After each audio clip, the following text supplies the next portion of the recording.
아니, 아가씨. 그러다가 평생 혼자 살려고 그래요? 인연이 있으면 자연스럽게 만나게 되겠죠. 인연은 만드는 거지 기다리는 게 아니에요. 한 살이라도 어릴 때 재혼해서 자식은 낳아야죠. 자식이 꼭 있어야 하나요? 당연히 있어야죠. 지금은 젊지만 나중에 나이 들면요? 아프기라도 하면 그때는 누가 돌봐줘요? 아플 때 돌봐줄 사람이 필요해서 자식이 필요해요? 그것도 그렇고, 애가 없으면 좀 이상하잖아요. 그리고 외로울 것 같고요. 늙어서 아무도 안 찾아온다고 생각해 보세요. 난 끔찍할 것 같은데? 남들 사는 대로 사세요, 그냥. 그게 평범한 거고, 평범한 게 행복한 거예요. 오늘 이야기 속 주인공은 56세 장동주 씨입니다. 장 씨가 나이 들며 가장 많이 들은 말이 이것이었습니다. 노후에 어쩌려고 그러냐. 외롭겠다. 장 씨가 남편도 자식도 없이 혼자 사는 걸 알면 모두가 입을 모아 이렇게 얘기했습니다. 서로 약속이라도 한 듯이 말이죠. 장 씨가 자식 있는 삶을 살아보지 않았듯 그들도 자식 없는 삶을 살아보지 않았을 텐데 어떻게 그렇게 단정하듯 장 씨의 인생을 장담하는지 몰랐습니다. 자식이 없고 싶어서 없는 것도 아니었고 가끔은 외롭지만 괴롭지는 않았습니다. 장 씨의 팔자를 운운하며 혀를 차던 친인척이나 지인들이 오히려 말려낸 장 씨를 부러워했습니다. 참 아이러니했습니다. 자식 없어 걱정하던 사람들이 무자식이 상팔자를 외쳐대니 말이죠. 그리고 그들의 바람대로 장 씨는 나이 들어 아팠습니다. 그러자 다들 돌봐줄 자식도 없는 장 씨가 얼마나 잘 사나 궁금한 싶은 눈치였죠. 어쩌면 비참하게 사는 모습을 구경하고 싶은 것 같기도 했습니다. 장 씨도 한때는 의지할 수 있는 남편과 자식들이 있는 그 사람들을 부러워했던 때도 있었습니다. 하지만 이제는 알고 있었습니다. 말년이 행복하고 비참하고는 자식들의 유무와는 상관이 없는 것을 말이죠. 장 씨는 20대 후반에 결혼을 했습니다. 2년간 열렬히 사랑했던 사람과 결혼에 골인은 했지만 결혼 생활은 불행했습니다. 병원 갔다 왔다면서 왜 말이 없어? 이번에 또 안 됐냐? 죄송해요. 그러자 들려오는 시어머니의 깊은 한숨 소리. 1분 정도의 침묵이 흘렀습니다. 소리쳐 나무라는 것보다 더 무서운 것이 바로 이 침묵이었습니다. 고개를 숙이고 있지만 견디기 힘들어 꼼지락대자 시어머니가 젊은 날에 장 씨에게 말했습니다. 아, 지난번에 보약 지은 거 다 먹은 건 맞아?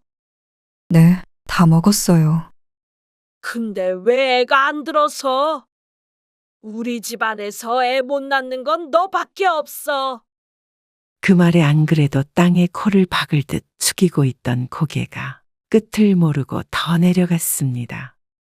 아무래도 그때 내가 결혼을, 아이고, 됐다.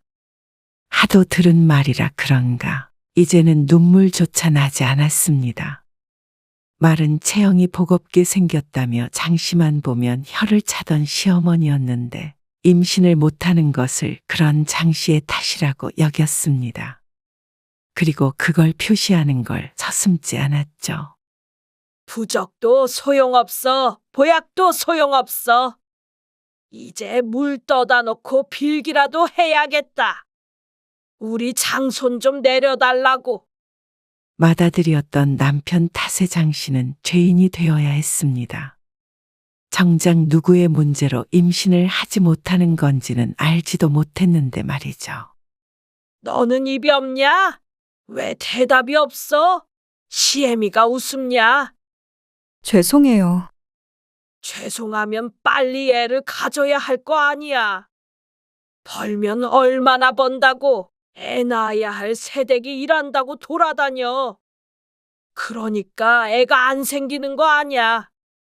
당장 그만둬라. 항상 결론은 장씨 탓이었습니다. 그리고 있는지 없는지도 모를 정도로 아무 말 않고 있던 남편이 장씨를 툭 쳤습니다. 어서 알았다고 대답하라는 사인이었습니다. 알겠습니다. 그래서 장씨는 일도 그만두고 건강관리를 했습니다. 하지만 그런다고 생길 아이였으면 세상에 애를 못 갖는 사람은 없었겠죠. 그러자 시집에서는 자꾸만 장씨를 못 살게 굴었고 그럴 때면 남편과도 다투게 되었습니다. 시간이 갈면 갈수록 감정의 골은 깊어져 갔습니다. 그런 사이에서 아이가 생길 일이 만무했습니다. 어머님이 나한테 쓸모없는 것이라고 그러셨어. 또다시 불려가 시어머니에게 욕을 들었던 장씨가 저녁에 남편에게 털어놓았습니다. 그런데 그 말을 들은 남편은 도리어 한숨을 쉬며 짜증을 냈습니다. 나도 이제 지친다. 지친다니. 엄마가 뭐라고 해도 그냥 내 하면 안 돼. 그리고 왜 자꾸 그걸 나한테 말하는 거야? 그럼 내가 당신한테 말하지. 누구한테 이런 얘기를 해? 나보고 어쩌라는 거야. 힘들게 일하고 들어온 사람한테 엄마 욕을 하고 싶어. 내가 언제 욕을 했어? 당신은 어쩜 내 편은 한 번도 들어주질 않는 거야? 남편은 말 그대로 남의 편이었습니다. 결국 장씨 부부는 별거를 하다가 결혼 생활 5년 만에 이혼을 하게 되었습니다. 그래서 한동안 장씨는 폐인처럼 지냈습니다. 주위에서 손가락질을 했고 수근거리는 소리가 들리는 것 같아 집 밖으로 나오지 않고 생활하기도 했습니다. 다들 이혼한 것이 장씨의 탓이라고 했습니다. 한때는 장씨도 그렇게 생각했던 적이 있었죠. 차라리 입양이라도 하지 그랬냐? 친정아버지조차 장씨를 나무랐으니 누구도 장씨의 편이 아니었습니다. 인생이 실패한 것 같다는 생각이 들었습니다. 애가 있었으면 아무리 싸웠어도 이렇게 쉽게 이혼하지는 않았을 텐데. 아니, 처음부터 싸울 일이 없었을 텐데. 이런 생각을 하기도 했습니다. 자식이 없으니 이혼이라는 과정이 참 쉬웠습니다. 서류에 도장 찍고 각자 길로 가면 되니 말이죠. 하지만 애가 있었다면 그런 시집 식구들을 견디고 내 편도 아닌 남편과 평생 살아야 했을 것이었습니다. 애가 있으니 쉽게 헤어지지는 못하고 그렇게 살았겠죠. 그래서 이제 와서는 당시에 애가 없었던 것이 참 다행이라고 생각했습니다. 하지만 당시엔 한참을 괴롭게 살았습니다. 그래도 먹고는 살아야 하니 다시 직장에 들어갔고 몇 년간 몇 정말 일만 하며 살았던 것 같습니다. 그러다 보니 당연히 외로움에 사무칠 때도 있었습니다. 강아지 한 마리 키워봐요. 강아지요?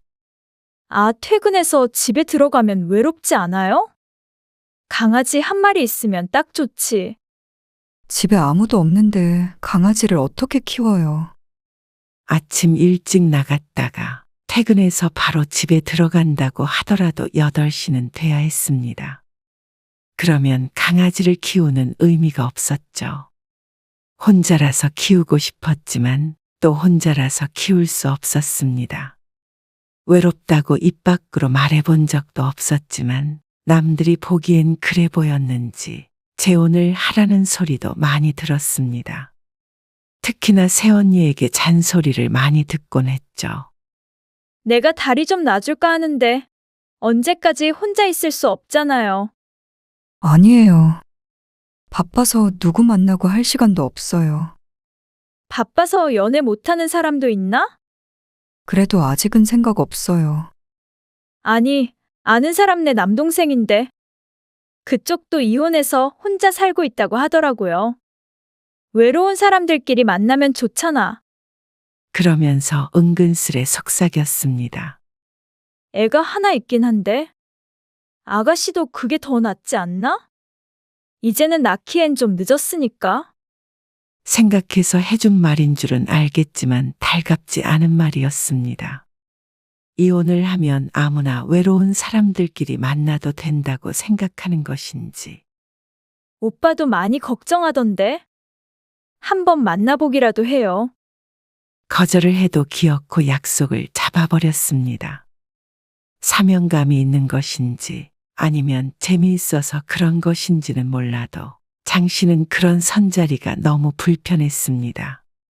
그리고 만나자마자 결혼 얘기에, 육아 문제 얘기에, 부모 봉양에 너무 현실적인 대화만 오가니 한번 실패한 결혼을 꼭 해야 하나 싶기도 했습니다. 장 씨가 마음을 열지 않으니 만남 또한 흐지부지해졌습니다.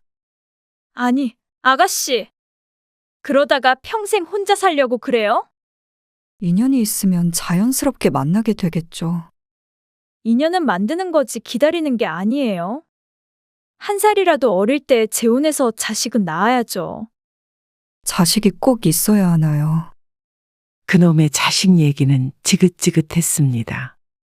결국 자식이 없어 이혼을 했는데 또다시 자식을 낳겠기 위해 결혼하는 게 어떻게 보면 짐승 같다는 생각까지 들었습니다.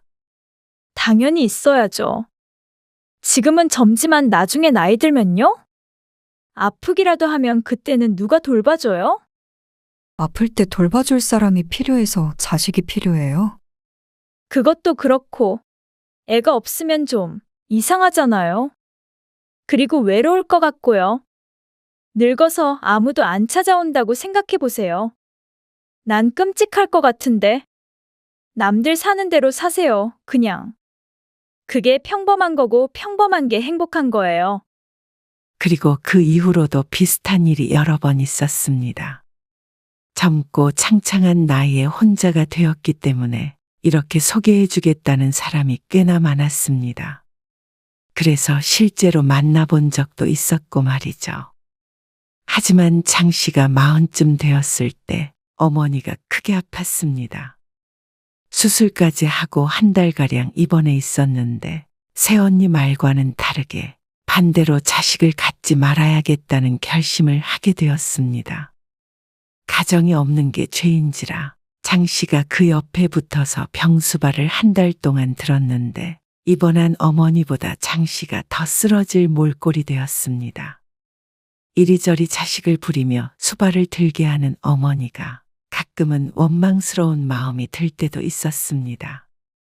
너 이혼한 거 창피할 때도 있었는데. 이러고 보니까 내 노후의 최고 보험은 동주 너인가 보다. 웃으며 하는 어머니의 말에 장 씨는 따라웃지 못했습니다. 등줄기가 서늘해지고 오히려 도망가고 싶은 마음이 들었죠. 그러니 장 씨는 더욱더 자식을 낳기가 싫었습니다. 늙어서 아픈 걸 대비하기 위해 남편이 필요하고 자식이 필요하다면 그냥 젊었을 때 건강히 살자 싶었습니다. 그래서 그때부터는 누군가를 만날 생각은 전혀 하지 않고 살았습니다. 몇 년 더 지나 나이를 먹으니 이제는 누군가를 소개받을 나이도 지났는지 주변에서 재혼 안 하느냐는 질문조차 하지 않게 되었죠. 글쎄, 우리 진영이가 밤새 공부를 하고 있더라고요. 그래요? 그렇게 속을 썩이더니 내가 막내라고 오냐오냐 키워가지고요. 고모도 알죠? 알죠. 애 아빠 때문에 속상했는데 내가 우리 새끼들 때문에 살아요. 애구구, 괜한 소리를 했나? 아니에요. 진영이 공부 열심히 하면 좋죠. 내년에 막내까지 대학교 가니까 내가 요즘 그 생각밖에 안 해서 그래요. 나이가 들다 보니 사람을 만나면 늘 듣는 얘기가 자식 자랑뿐이었습니다. 그러다가 장 씨가 혼자라는 걸 처음 알게 된 사람은 갑자기 쉬쉬하며 말조심을 하게 되는 것이 보통이었습니다. 그러면 어색한 기류가 흐르게 되죠. 그리고 이렇게 원래 알던 친인척이나 친구들은 장 씨가 모르는 비밀을 알려준다는 듯이 자식 자랑을 끝없이 늘여놓곤 했습니다. 그러게. 아가씨도 진작에 재혼했으면 공감을 했을 거 아니에요. 내가 누누이 말했잖아요. 남편은 없어도 자식은 있어야 된다고. 남편도 없고 자식도 없는 장 씨는 새언니에게 세상에서 가장 불쌍한 사람 중 하나였습니다. 지난번에 만났을 때는 아들 때문에 살 수가 없다고 통곡을 하더니 이제는 자식 때문에 산다며 웃었습니다. 늘 똑같은 레파토리였습니다. 자식 때문에 울고 자식 때문에 웃고, 그리고 결국 결론은 그런 자식이 없는 장 씨는 딱 한 사람. 자식들 커가는 거 보는 게 그게 복이에요. 그리고 나중에 늙으면 자식들 부양받으며 사는 게 제일 좋은 인생이고요. 한때는 장 씨도 원한 적이 있던 삶이었습니다. 하지만 그것도 다 오래전 일일 뿐이었습니다.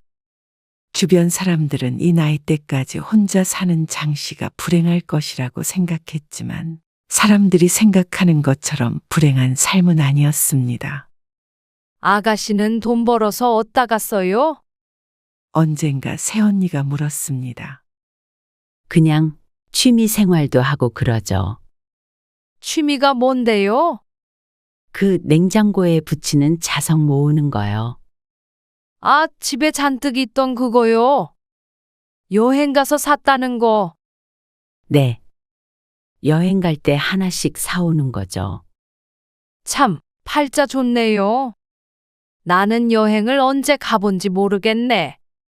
언제는 팔자가 사나워 안타깝다고 그러더니 이제는 팔자가 좋다고 혀를 찼습니다. 돈 좀 많이 모아놨죠? 은근슬에 몸을 붙여오며 묻자 장 씨는 반대로 뒤로 물러나며 대답했습니다. 그냥 돈 쓸 데가 많이 없긴 하니까요. 여행을 좋아하지만 그것도 다 휴가 때나 가는 것이었습니다. 그리고 평소엔 일을 하다 보면 크게 돈 나갈 일이 많지 않았습니다. 가끔 쇼핑을 가도 장 씨 혼자 입을 것만 사면 되기에 지출이 크지 않았죠. 반면에 새언니는 돈 나갈 때가 천지라며 푸념을 했습니다. 공부를 열심히 했다던 막내 조카는 재수를 하다가 결국 작년에 지방 사립대에 입학했습니다. 학교도 좋지 않은데 학비가 많이 든다며 볼 때마다 한숨을 쉬었습니다. 위로 아들, 딸이 둘이 더 있었으니 자식 대학 학비로만 수천이었습니다. 거기에 자취하는 주거비, 생활비까지 대느라 허리가 휜다고 했습니다. 학비만 이렇게 드는데. 아이고, 나중에 애들 결혼한다고 하면 어쩌나. 벌써부터 걱정이네. 결혼할 때도 보태야 하죠. 그래도 어느 정도는 보태야겠죠. 딸내미는 그렇다 쳐도 아들들은 전세금이라도 좀 대줘야 기 펴고 살지. 그러게요. 걱정이겠어요. 그래도 뭐, 돈 많은 고모가 좀 도와주려나? 장 씨의 옆구리를 쿡 찌르며 웃는 새언니를 황당한 표정으로 바라보았습니다. 장 씨는 조카들을 만날 때마다 용돈을 두둑하게 줬는데 지금 말하는 건 그게 아니었습니다. 어차피 고모는 돈 들어갈 자식도 없잖아요. 그러니까 조카들을 자식이라고 생각하고 투자해주면 좋죠. 투자요? 아니, 그렇잖아요. 고모 아프면 나중에 누가 챙기겠어요. 결국에는 핏줄이라고. 우리 애들한테 의지하고 싶을 거 아니에요. 그러니까 같이 투자하자 이 소리죠. 저는 나중에 애들한테 의지 안 해요. 아이고, 모르는 거죠. 그 나이 돼봐야 알지. 그러면서 막내 조카의 학비를 대주길 은근슬에 요구하던 새언니의 말이 말도 안 된다는 건 당연한 일이었습니다. 그런데 조카들은 핏줄이기라도 했지 전혀 상관없는 타인도 종종 이런 취지의 말을 하는 사람들이 있었습니다. 어차피 돈 쓸 데가 없다며 그 돈 다 짊어지고 갈 거 아니면 나누자고 했습니다. 비상식적인 말이었지만 살면서 알게 된 것 중에 하나였습니다. 세상엔 비상식적인 사람들이 무척 많다는 것을 말이죠. 그러다 장 씨는 암에 걸렸습니다. 위암 초기였는데 그때는 꼭 세상이 끝난 것만 같았습니다. 수술도 잘 됐고 초기라 잘못되진 않았지만 많은 동정을 받았던 것 같았습니다. 나이 들어 남편도 자식도 없이 투병하는 장 씨가 얼마나 딱해 보였을지 짐작이 갔습니다. 하지만 장 씨는 치료가 힘들었지 자식이 없어 힘든 적은 없었습니다. 겉봐요. 내가 뭘 했어요? 나중에 아프면 어쩌냐고 그랬죠? 꼭 한마디라도 하고 싶은 모양이었습니다. 어쩌면 평온한 삶을 산 장 씨가 눈꼴 시려웠는지도 몰랐습니다. 당시에 그녀는 자식들 때문에 무척 힘든 시간을 보냈기 때문이었습니다. 옆에서 돌봐줄 사람은 있어? 그러게. 혼자 사는데 아프면 서럽잖아. 건강 관리 잘해. 늙으면 건강이 최고야. 맞는 말이야. 아이고, 내가 아무리 자식 다 소용없다고 해도 나이 들면 하나는 있어야 하나 봐. 이럴 때 얼마나 위안되겠어. 주변 사람들은 장 씨를 걱정했지만 그 끝은 결국 자신들이 자식이 있어서 다행이라는 말로 결론이 났습니다. 자식이 없다고 하면 나중에 아프면 어쩌냐 하는 말을 정말 많이 듣고 살았는데 막상 아프니 별거 없었습니다. 오히려 그동안 돈을 모아두니 자식보다 든든하다고 생각했습니다. 물론 자식이 없으니 할 수 있는 말이지만 말이죠. 하지만 장 씨는 오히려 이런 때 자식이 있었다면 조금 슬프지 않을까 하는 생각을 했습니다. 혹시라도 잘못되면 자식이 괴로울 것이고 부모 병수발을 들어야 한다면 그것도 괴로울 것이니 말이죠. 부모 자식 사이가 그리 단순한 것은 아닐 테지만 적어도 장 씨는 그렇게 생각했습니다. 그리고 자식이 있으면 늘 든든한 것만이 아니라는 것도 가까이에 있는 가족을 통해 늘 깨닫고 있기도 했고 말이죠. 내가 진짜 어디 도망이라도 가고 싶은 심정이에요. 정우 그놈이, 아이고. 정우가 왜요? 새언니는 큰아들 얘기를 꺼내며 답답한 가슴을 퍽퍽 쳤습니다. 이놈 새끼가 하라는 취직은 안 하고 코인인지 뭔지 해가지고 7천만 원을. 네, 7천만 원이요? 나중에 결혼 자금 하라고 통장에 모아뒀던 돈인데 그걸 홀랑 들고 가가지고. 아이고. 통곡을 하더니 눈을 부릅뜨고 장 씨에게 말했습니다.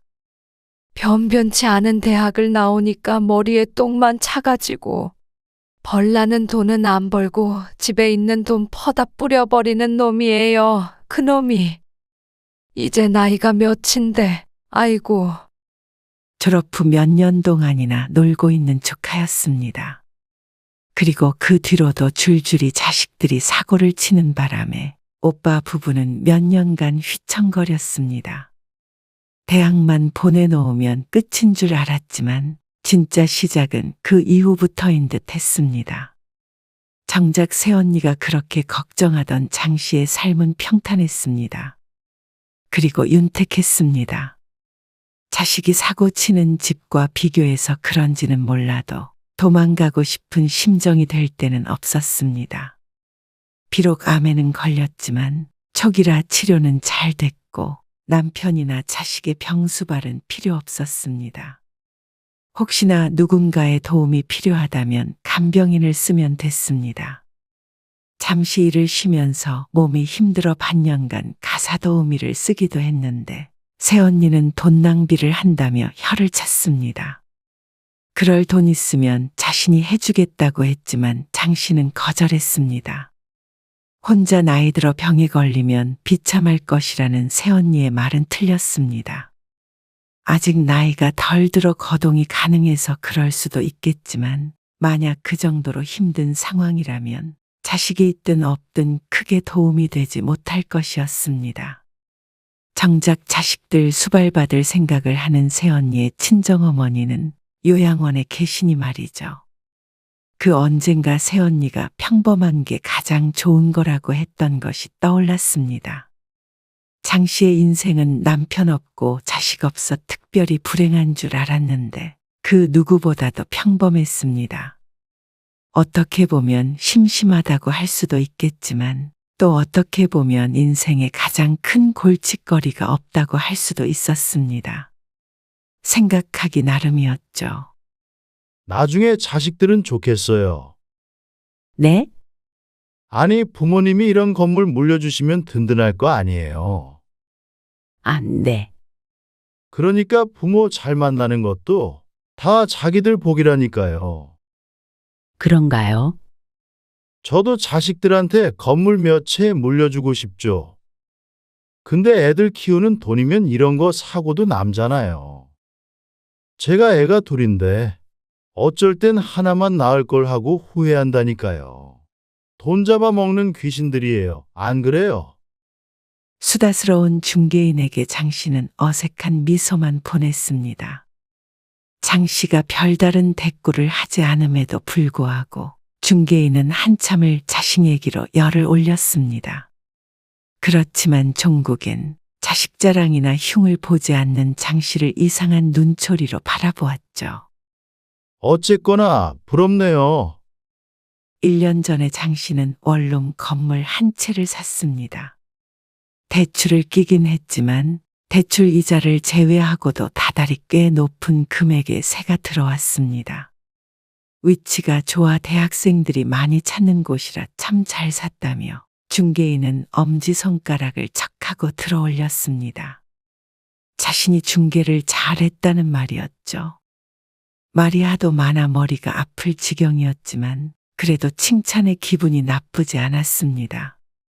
비어있던 방 하나를 오늘 계약했는데 이로써 건물의 방은 모두 찼습니다.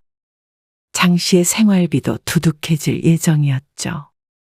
장 씨는 50이 넘어 어느 정도 노후 대비가 됐다고 생각했습니다. 아직까지 회사에 다니고 있으니 퇴직하면 퇴직금도 꽤 될 것이었습니다. 거기에 모아둔 현금도 어느 정도 있었고 대출 없는 내 집이 있고 차도 있었습니다. 또 아직 일도 하고 있고 부동산 수익에 연금까지 합치면 큰 탈이 없는 한은 이렇게 살다 가겠지 생각했습니다. 고모, 어쩜 이런 걸 비밀로 할 수가 있어요? 건물을 산 지 1년이 조금 지났을 때 새언니가 장 씨에게 따져 물었습니다. 누구에게도 알릴 생각이 없었지만 연로한 부모님이 장 씨 걱정을 하도 하시길래 슬쩍 알렸더니 비밀은 없었죠. 새언니가 득달같이 쫓아와 화를 냈습니다. 굳이 말할 필요가 있나 했어요. 무슨 말을 그렇게 섭섭하게 해요? 우리끼리 그 정도는 공유할 수 있는 거 아니에요? 건물 샀다고 그러면 누가 돈이라도 꼴까봐 그래요. 그래서 알리지 않은 것은 아니었지만 새언니는 기분이 나쁜 모양이었습니다. 미안해요. 일부러 숨긴 건 아니에요. 사실 내심은 어느 정도 그런 뜻이 있기도 했습니다. 괜히 평화로운 일상이 깨질 것만 같은 예감이 들었기 때문이었습니다. 그리고 그런 예감은 적중했죠. 어디에요? 주말 점심때쯤 새언니에게서 전화가 왔습니다. 집 근처 카페예요. 약속 있었나 보네. 누구 만나요? 아니요. 그냥 날씨가 좋아서 나왔어요. 책도 보고 하려고. 아이고, 혼자 아주 드라마를 찍고 계시네. 지금 그리로 갈게요. 왜요? 왜긴요? 할 말도 있고 나도 커피 한 잔 얻어먹으려고 그러지. 그러세요, 그럼. 모처럼 조용히 시간을 보내고 싶었는데 오늘은 그런 듯 했습니다. 20분쯤 기다리자 그녀가 도착했습니다. 진짜 부러운 팔자네요. 요즘 늘 듣는 얘기에 그냥 웃고 말았습니다. 전 같았으면 칭찬인지 비꼬는 것인지 구분하느라 애를 썼을 텐데 이제는 의미도 없었습니다. 부러워서 하는 말이 대부분임을 알았으니 말이죠. 나도 한가하게 앉아서 커피나 홀짝거리고 책도 읽고 싶다. 한숨을 쉬며 하는 말에 장 씨는 대꾸할 말을 찾지 못했습니다. 가만 보면 그때 재혼 안 하길 잘한 것 같기도 하고. 그래요? 꼭 재혼하라고 하셨잖아요. 그땐 당연히 그랬죠. 젊으니까. 근데 내 주변에서 제일 속 편히 사는 사람이 아가씨 같아요. 그러더니 땅이 꺼져라 숨을 내쉬었습니다. 무슨 일 있으세요? 여기까지 굳이 찾아온 이유가 있을 것이었습니다. 그리고 그녀의 얼굴엔 아니나 다를까 수심이 가득했죠. 그게 내가 어려운 얘기를 좀 하려고 하는데 무슨 말이요? 애 아빠가 하지 말라고는 했는데 내가 달리 부탁할 사람이 있나? 다들 먹고 살기 바쁜데 말이에요. 서론이 긴 것을 보니 돈 얘기가 분명했습니다. 장 씨는 대꾸 없이 듣고만 있었습니다. 이번에 정우 결혼하잖아요. 그 얘긴 보름 전에 전해 들었습니다. 내년 봄에 결혼을 한다고 해서 축하한단 말을 전했었습니다. 근데 알다시피 우리 애들이 돈 가지고 사고를 좀 많이 쳤어요. 그놈 새끼가 코인인지 뭔지 한다고 지 결혼 자금도 날리고. 암튼 그래서 방 한 칸이라도 얻어줘야 할 텐데 내가 요새 잠도 못 자요. 그래서. 장 씨가 아무런 대답을 하지 않자 답답하다는 듯이 새언니가 말했습니다. 아, 그냥 속 시원히 얘기할게요. 고모가 돈 좀 꺼줘요. 돈이요? 돈이 있어야 장가를 보내든 말든 하잖아요. 그놈 자식도 모아둔 돈도 변변치 않은데 그쪽에서는 은근히 지배기를 꺼내니까 내가 요새 밥맛도 없고 아주 죽겠어요. 그렇다고 애 기죽게 빈털터리로 보낼 수도 없고요. 새언니의 말에 장 씨는 깊은 생각에 빠졌습니다. 그간 알게 모르게 50만 원씩, 100만 원씩 꿔간 돈이 상당했습니다. 그리고 대부분은 돌려받지 못했습니다. 장 씨도 처음부터 못 받을 거라 생각하고 빌려줬던 돈이라 그걸 탓하진 않았습니다. 하지만 지금 말하는 금액은 액수가 달랐습니다. 고모는 평생 번 돈으로 건물도 사고 앞으로도 자기 한 몸만 챙기면 되잖아요. 근데 알다시피 오빠도 박봉이고 우리 둘이 벌었는데도 자식 셋 건사하기가 빠듯했어요. 이런저런 일도 많았잖아요.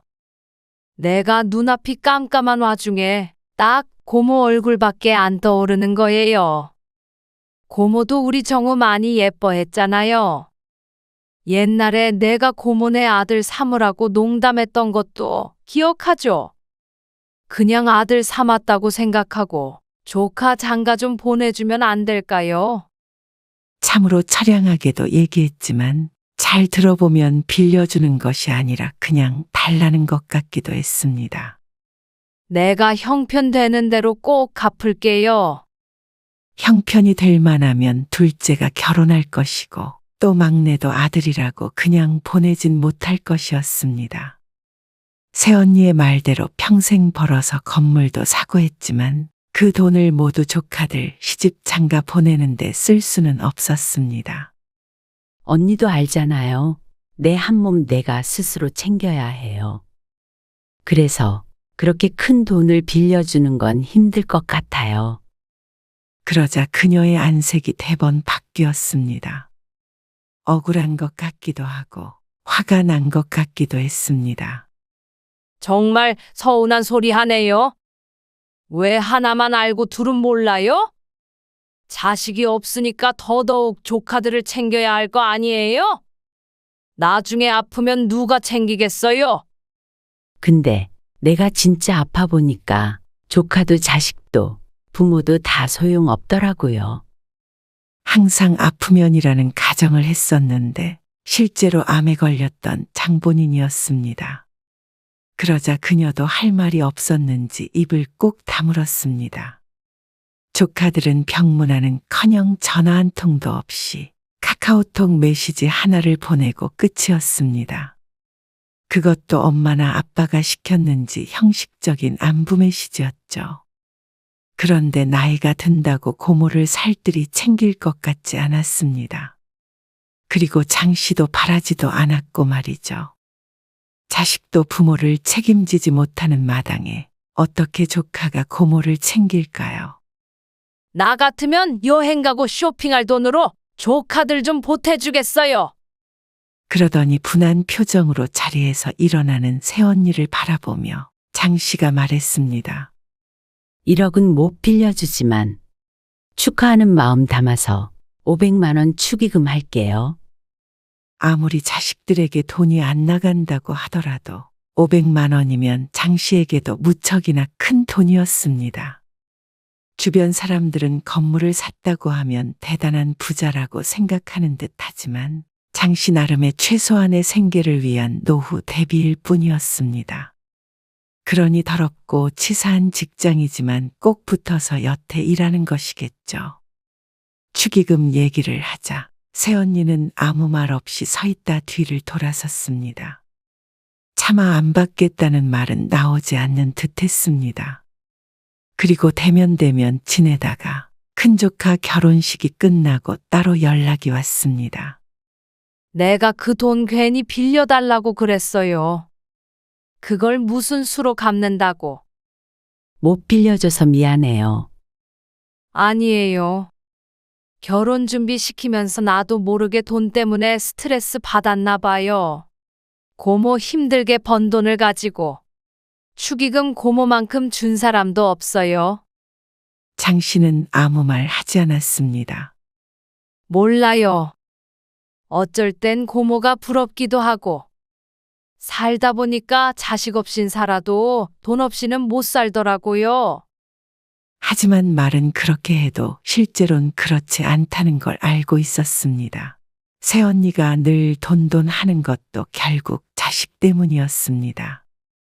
자식에게 주고 싶어서였죠. 고모가 부러웠나 봐요. 무자식이 상팔자라고 하잖아요. 어떻게 보면 자식 없는 게 제일 건강하게 오래 사는 길 같아요. 걱정 없이 스트레스 없이 고모 인생 즐기면서 사세요. 씁쓸해 보이는 그녀의 목소리에 장 씨도 쓰게 웃었습니다. 걱정 없지 않아요. 저도 노후가 불안할 때가 있고 사람들 때문에 일 때문에 스트레스 받을 때도 많아요. 이런저런 걱정하다 잠 못 들 때도 있고요. 고모도 그래요. 좀처럼 그런 이야기를 하지 않았던 장 씨였기에 새언니가 놀란 목소리로 되물었습니다. 늘 새언니는 장 씨에게 속 편해 보인다. 팔자 좋아 보인다. 걱정 없어 보인다고 했지만 그렇지만도 않았습니다. 자식이 없어서 특별히 불행하진 않았지만 자식이 없기에 행복한 것도 아니었습니다. 자식을 포기해서 얻은 것도 분명히 있었지만 때로는 자식이 있었다면 어땠을까 하는 상상을 할 때도 있었습니다. 하지만 중요한 건 바꿀 수 없는 현실을 받아들이고 사는 것인 듯 했습니다. 어차피 자식이 부모를 책임지는 시대가 아니었고 자식을 노후 대비책으로 삼으면 불행뿐이었습니다. 남을 부러워할 것도 없었고 자식이 있든 없든 자랑할 것도 아니었습니다. 새언니는 자식 없는 장 씨가 부럽다고 하더니 또 손주가 태어나자 웃음꽃이 피어 살았습니다. 이보다 행복할 때는 없다고 했습니다. 그러다가 또 자식들과의 갈등에 중내산해하곤 했죠. 그런데 장 씨도 이젠 그런 것들이 부럽지 않았습니다.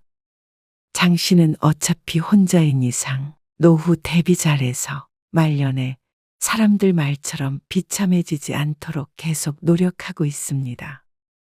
어떻게 생각해보면 남들과 다를 바 없이 희노애락이 있는 삶이었습니다. 장 씨는 이렇게 욕심 없이 살다가 가는 게 작은 바람이었죠.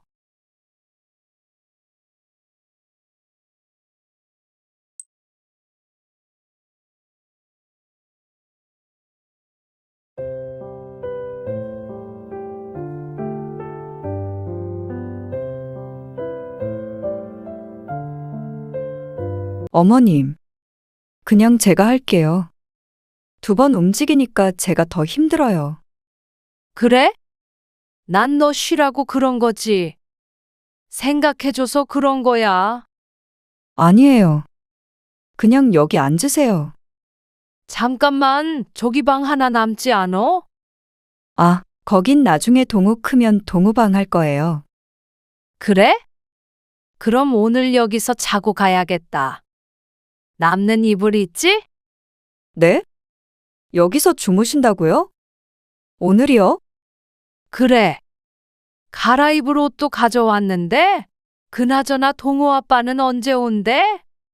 오늘 조금 늦는데요. 그러면 나 먼저 저녁밥 좀 차려줘라. 네?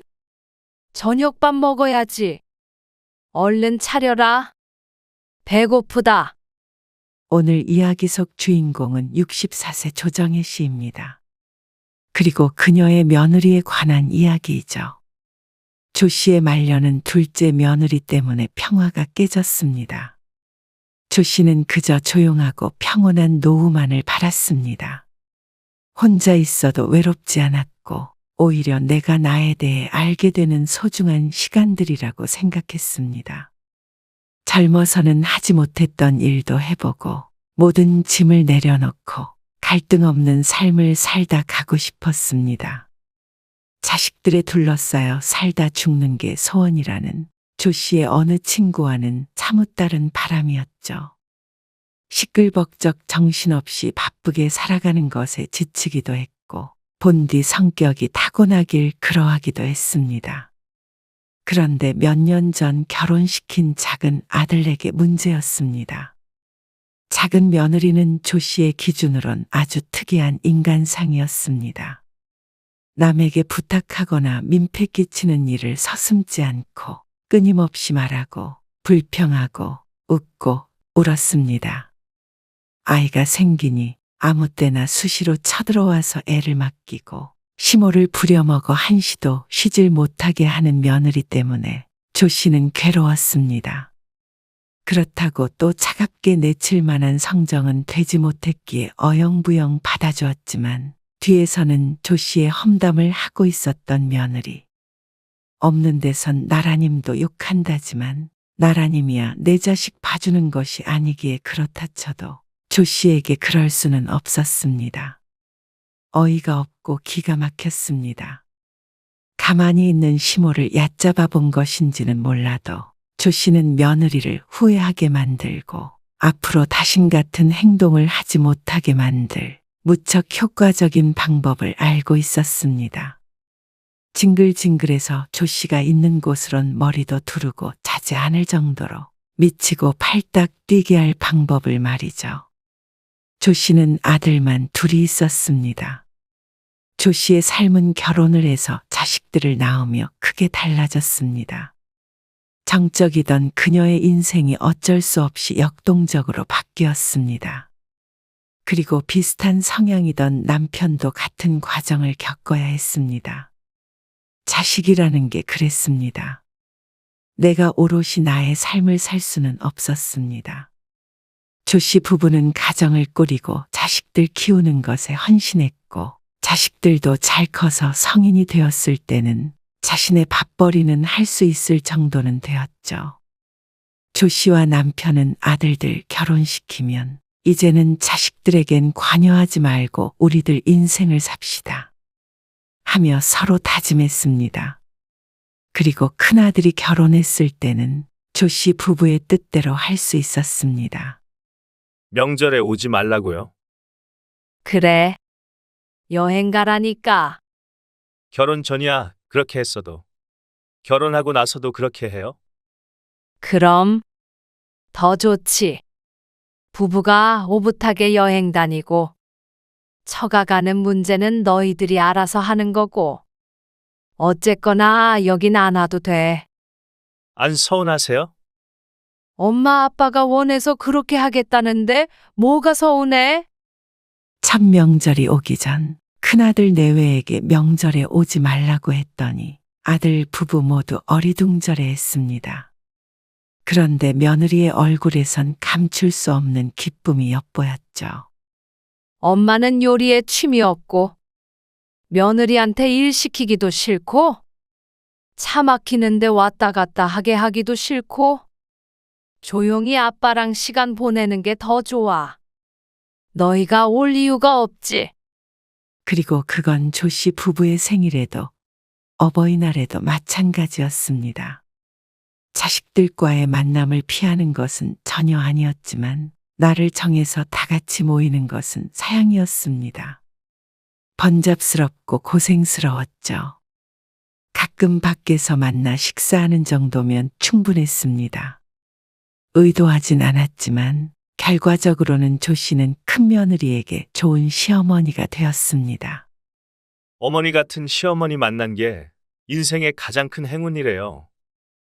뭘 그렇게까지. 그래서 주위에서도 다 부러워하고요.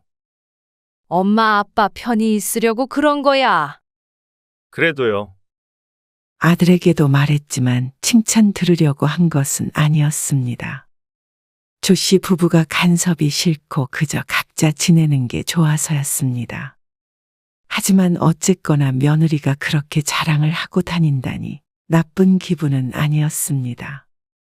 그리고 자주 보진 않아도 조 씨는 큰며느리와 사이가 좋았습니다. 격없이 친밀하다기보다는 서로 나쁜 일이 전혀 없으니 오히려 자주 보는 고부 사이보다 좋을 뿐이었죠. 큰며느리는 맞벌이하며 애를 키우면서도 한 번도 맡아달란 말을 하지 않았습니다. 조 씨도 먼저 묻지 않았고 말이죠. 그런 게 서로의 암묵적인 약속과도 같았습니다. 조 씨도 며느리에게 찾아가지도 명절에 일을 시키지도 전화해서 잔소리하지도 용돈을 달라고 하지도 않았습니다. 자신의 일은 알아서 스스로. 그것만 지키면 서로 얼굴 붉힐 일이 없었습니다. 그리고 얼마 뒤에 작은 아들도 결혼을 했습니다. 남편은 큰아들이 결혼하고 얼마 안 돼서 세상을 떴습니다. 추운 겨울이 유독 혹독했던 한 해였습니다. 가벼운 병인 줄 알았는데 갑자기 위독해지는 바람에 제대로 작별 인사를 할 시간도 없었습니다. 결혼하자마자 상을 치르게 된 작은 며느리도 얼떨떨해 보였습니다. 조 씨가 한동안 정신을 빼놓고 있는 바람에 며느리와 시간을 보내는 일은 거의 없었습니다. 장례가 끝난 한 달 뒤 명절도 어영부영 지나갔습니다. 그런데 문제는 그 다음 명절 때 시작이 되었습니다. 수아가 찾아뵀으면 하던데요.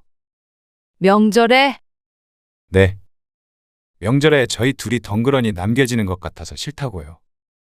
작은 아들의 말에 당황해서 대답이 나오질 않았습니다.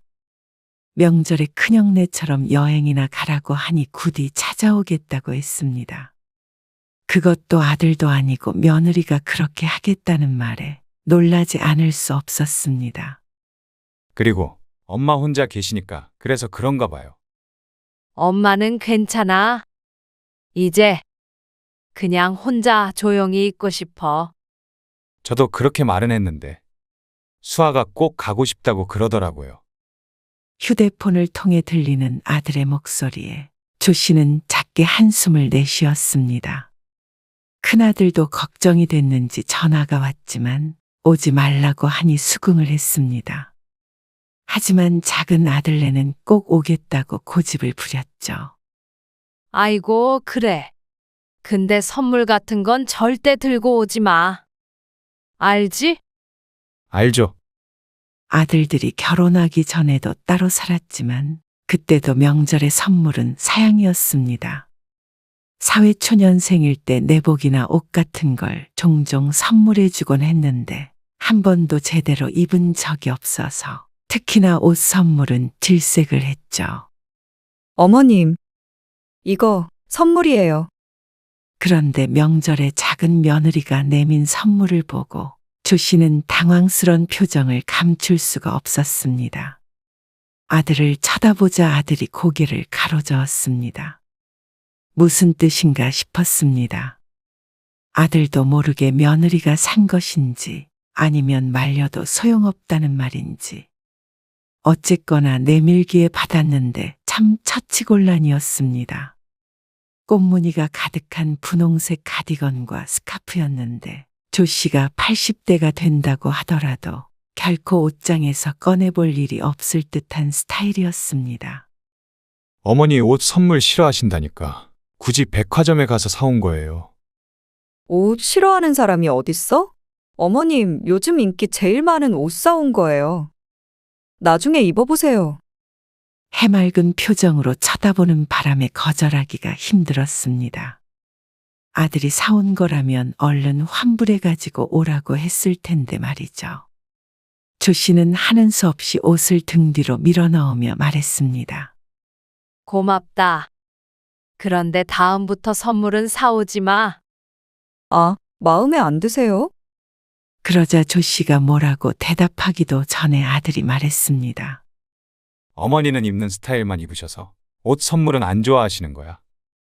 아, 그래? 그럼 진작 말하지. 말했잖아. 그냥 하는 소린 줄 알았지. 진짜야. 분홍색도 안 좋아하신다니까. 아, 그럼 다시 주세요. 환불할게요. 아니야. 잘 입을게. 아니요. 안 입고 두실 거면 그냥 환불하는 게 맞죠. 그러면서 작은 며느리가 조 씨의 뒤에 있던 선물을 다시 챙겼습니다. 표정이 좋지 않아서 조 씨의 맘도 무척 불편했습니다. 선물 사오지 말라고 그렇게 분명히 일렀는데 조 씨의 아들 책임도 컸습니다.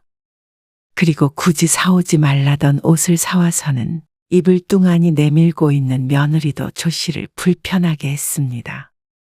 할 수 없이 며느리에게 옷을 받아들고는 꺼내어 몸에 대보기까지 했습니다. 그제서야 며느리의 마음이 풀린 듯 했죠. 참 쉽지 않았습니다. 아까 솔직히 진짜 서운했어요. 며느리가 식사를 마치고 과일을 먹으며 말했습니다. 어머님 생각해서 사온 건데 별로 안 좋아하시는 것 같아서요. 좀 차가운 분인가 싶었어요. 그리고 저는 솔직히 명절에 다 같이 모여서 맛있는 거 먹고 그런 거 좋거든요. 저희 집도 차례를 안 지내고 식구가 많지 않아서 전부치고 노는 거 해보고 싶었어요. 과연 명절에 며느리가 전부치는 게 노는 걸로 느껴질 수 있는지 겪어보지 않았으니 하는 말이었습니다. 가족 간의 정 같은 게 좀 없어 보여요. 가뜩이나 아버님도 안 계셔서 저도 어머님 생각해서 온 거거든요. 외로우실까 봐요. 작은 며느리에 대해서 잘 알지는 못했는데 다소 말이 많은 타입이었습니다. 앞으로는 자주 와서 제가 말동무라도 해드릴까요? 아니야. 나는 혼자 조용히 있고 싶다. 에이, 그래도요. 그러다가 치매 걸리세요. 말이 많기도 하지만 말 내용을 가리지도 않았죠. 정말로 다음 명절부터는 안 와도 돼. 둘이 여행을 가던지 아니면 사돈 내에서 하루 더 있어라. 그러자 며느리는 토라져 버렸습니다. 이해할 수 없었습니다. 다들 오지 말라고 하면 좋아하는데 작은 며느리는 장단을 맞추기가 참 힘들었죠. 그런데 이 정도는 약과였습니다. 작은 며느리가 아이를 낳자 조 씨가 무척 고달파졌습니다. 어머님, 저 왔어요. 또 연락도 없이 왔니? 가족끼리 어때서요? 갓 돌이 지난 아이를 안고 며느리가 집 안으로 들어섰습니다. 반가워야 하는데 조 씨는 뒤돌아서서 머리를 짚었습니다. 또 그 장면을 봤다면 며느리가 한 소리를 했을 것이었죠. 혼자 뭐 하고 계셨어요? 채 긁고 있었어. 거보세요. 제가 잘 왔죠? 심심하셨잖아요. 조 씨에게는 혼자 책을 읽는 게 며느리가 찾아오는 것보다 재밌는 일이었습니다. 아참, 저 이따 애기 놓고 저녁에 잠깐 나갔다 오려고요. 뭐? 점심은 여기서 먹고요. 저녁에 잠깐만 동우 좀 봐주세요. 이렇게 하지 말라고 했잖아. 미리 약속을 한 것도 아니고. 무작정 찾아와서 애를 놓고 가겠다고 하면 어떻게 해? 조 씨의 반응을 보면 알겠지만 며느리의 이런 행동이 오늘 처음이 아니었습니다. 처음에는 당황스러운 마음에 아무 말도 못했을 정도였습니다. 그런데 익숙해진다고 해서 이런 며느리를 막을 수 있는 게 아니었습니다. 그렇게 차갑게 말씀하지 마시라니까요. 며느리는 조 씨에게 늘 차갑다고 말했습니다. 하지만 진짜 차가운 사람이면 문조차 열어주지 않았을 것이었습니다. 그래도 스스로 찾아오는 며느리를 차마 내쫓을 순 없어서 매번 문을 열어주지만 조 씨는 정말 지쳤습니다. 어머님 적적하실까봐 동우 데리고 왔잖아요. 안 적적하다고 몇 번 말해. 아무튼간 우리 어머님 정없게 말씀하시는 거 뭐 있어? 어머님, 냄비 어디 있어요? 고구마나 감자 있어요? 며느리는 쉴 새 없이 떠들었습니다. 밥 언제 먹어요? 저 일부러 아침도 안 먹고 왔어요. 아직 안 드셨죠? 조 씨는 한숨을 쉬며 부엌으로 들어갔습니다. 어떤 며느리가 이렇게 시모를 부려먹나 싶었습니다. 그리고 한편으로는 자신도 이런 성격이었으면 시어머니 살아계셨을 적에 시집살이를 덜 했을까 하는 상상도 해보았죠. 그러다 이내 고개를 저었습니다. 조 씨는 죽어다 깨어나도 이렇게 못했을 것 같았습니다. 며느리는 밥을 먹는 내내 죽는 소리를 했습니다. 애 키우는 인생이 얼마나 험난하고 괴로운지에 대한 이야기였는데 휴직하고 애 하나 키우면서 세상 시름은 혼자서 다 끌어안고 있는 것 같았습니다. 큰아들은 벌써 둘째까지도 맞벌이를 하며 키우고 있는데 말이죠. 하소연의 귀가 따가울 지경이었습니다. 그래도 어머님은 잘 들어주셔서 좋아요. 그러니 자꾸만 찾아오는 것 같았지만 조 씨는 잘 들어주는 것이 아니라 대꾸를 하지 못하는 것이었습니다. 며느리가 조 씨의 길을 뺏어가는 것만 같았습니다. 그래서 단호하게 말을 안 해본 것도 아니었습니다. 어머님, 저 지금 어머님 집에 동우 좀 데리고 가려고 하는데 집에 계시죠? 지금 노래교실 가야 해. 노래교실이요? 조 씨의 유일한 활동적인 취미였습니다. 옛날부터 노래 잘하는 사람이 참 부러웠는데 조 씨는 목소리 높여 노래 부르는 것엔 자신이 없었습니다. 나이든 마당에 뭐가 대수냐 하는 생각에 최근에 등록해서 다니고 있었습니다.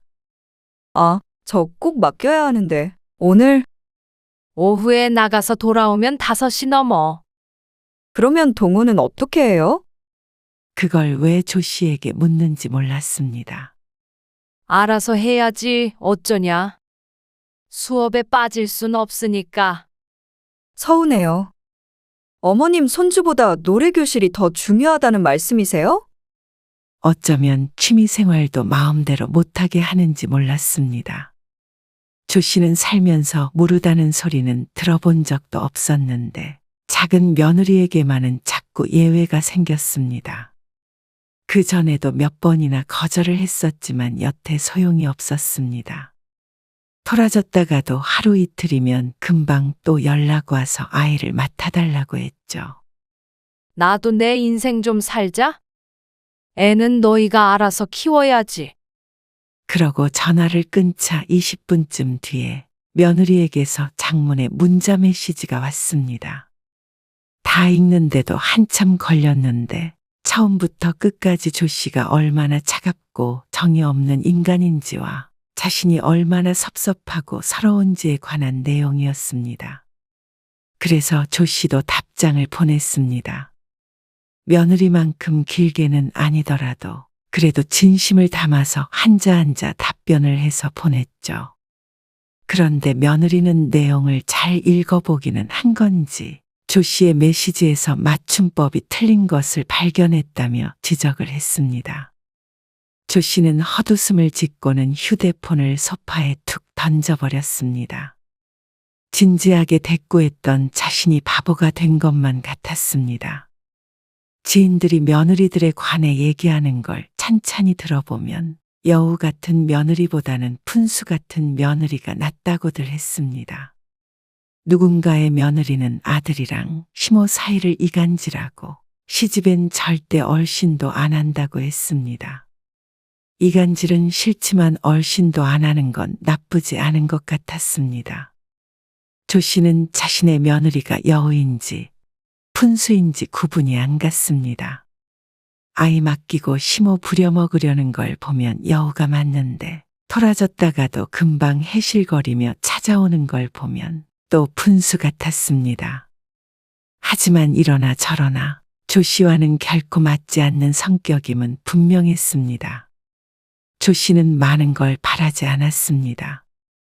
그냥 자식들과 조 씨 사이에 적당한 선이 있었으면 하는 바람뿐이었습니다. 어머님, 이거 뭐예요? 아, 그거. 윤성이 아빠가 옛날에 20몇 년 전 결혼 기념일에 사준 거야. 이거 명품인데요? 맞아. 안쪽 옷장에 걸려있는 걸 어떻게 발견했는지 며느리의 눈이 반짝반짝 빛났습니다. 며느리가 들고 있는 건 남편에게 받은 원피스였는데 지금도 인기 있는 유명 브랜드의 옷이었습니다. 그리고 조그만 핸드백까지 세트로 함께 있었는데 과장을 조금 보태자면 지금 보아도 촌스럽지 않고 새 옷 같았습니다. 몇 번 입어보지도 않고 모셔두었으니 당연한 것인지도 몰랐죠. 이거 지금은 못 입지 않아요? 당연했습니다. 젊었을 적 몸에 맞았던 원피스가 지금 맞을 리가 없었습니다. 그러자 며느리가 갑자기 신이 나서 말했습니다. 그럼 이거 저 물려주시면 안 돼요? 뭐? 안 돼. 왜요? 왜냐니? 소중한 거니까 그렇지. 원래 이런 건 자식들한테 물려주지 않아요? 어머님은 딸이 없으시니까 저한테 주시면 되잖아요. 말도 안 되는 어거지를 부리는 며느리 때문에 오늘도 조 씨는 뒷목을 잡아야 했습니다. 친딸이어도 그건 안 돼. 아니, 어머님. 맨날 안 된다는 소리만 하세요. 저는 어머님이랑 친하게 지내려고 노력 중인데 어머님은 항상 밀어내기만 하세요. 어이가 없었습니다. 친하게 지내려고 노력하는 게 매일 아이 맡기고 밥 얻어먹고 옷장을 뒤지는 것인지 물었습니다. 정말로 그렇게 생각하는지 궁금했습니다. 그러자 며느리가 벼랑간 흐느끼기 시작했습니다. 너무하신 거 아니에요? 저 같은 며느리 없어요. 저는 뭐 시집이 좋아서 오는 줄 아세요? 혼자 계신 어머님 딱해서 오는 거예요. 딱하다는 말에 조 씨도 화가 났습니다. 말년에 애 보느라 고생하느니 딱한 처지로 있는 게 나았습니다. 한 번도 외로우니 와달라는 말을 하지 않았는데 자신이 필요할 때마다 찾아와 놓고는 조 씨를 생각하는 척하는 며느리에게 화가 났습니다. 그리고 그 상태로 집까지 울면서 갔는지 어쨌는지 그날 밤에 아들에게서 전화가 왔습니다. 며느리가 많이 마음 아파했다며 말이죠. 수아한테 너무 차갑게 그러지 마세요. 그러는 아들에게 조 씨도 할 말이 없었습니다.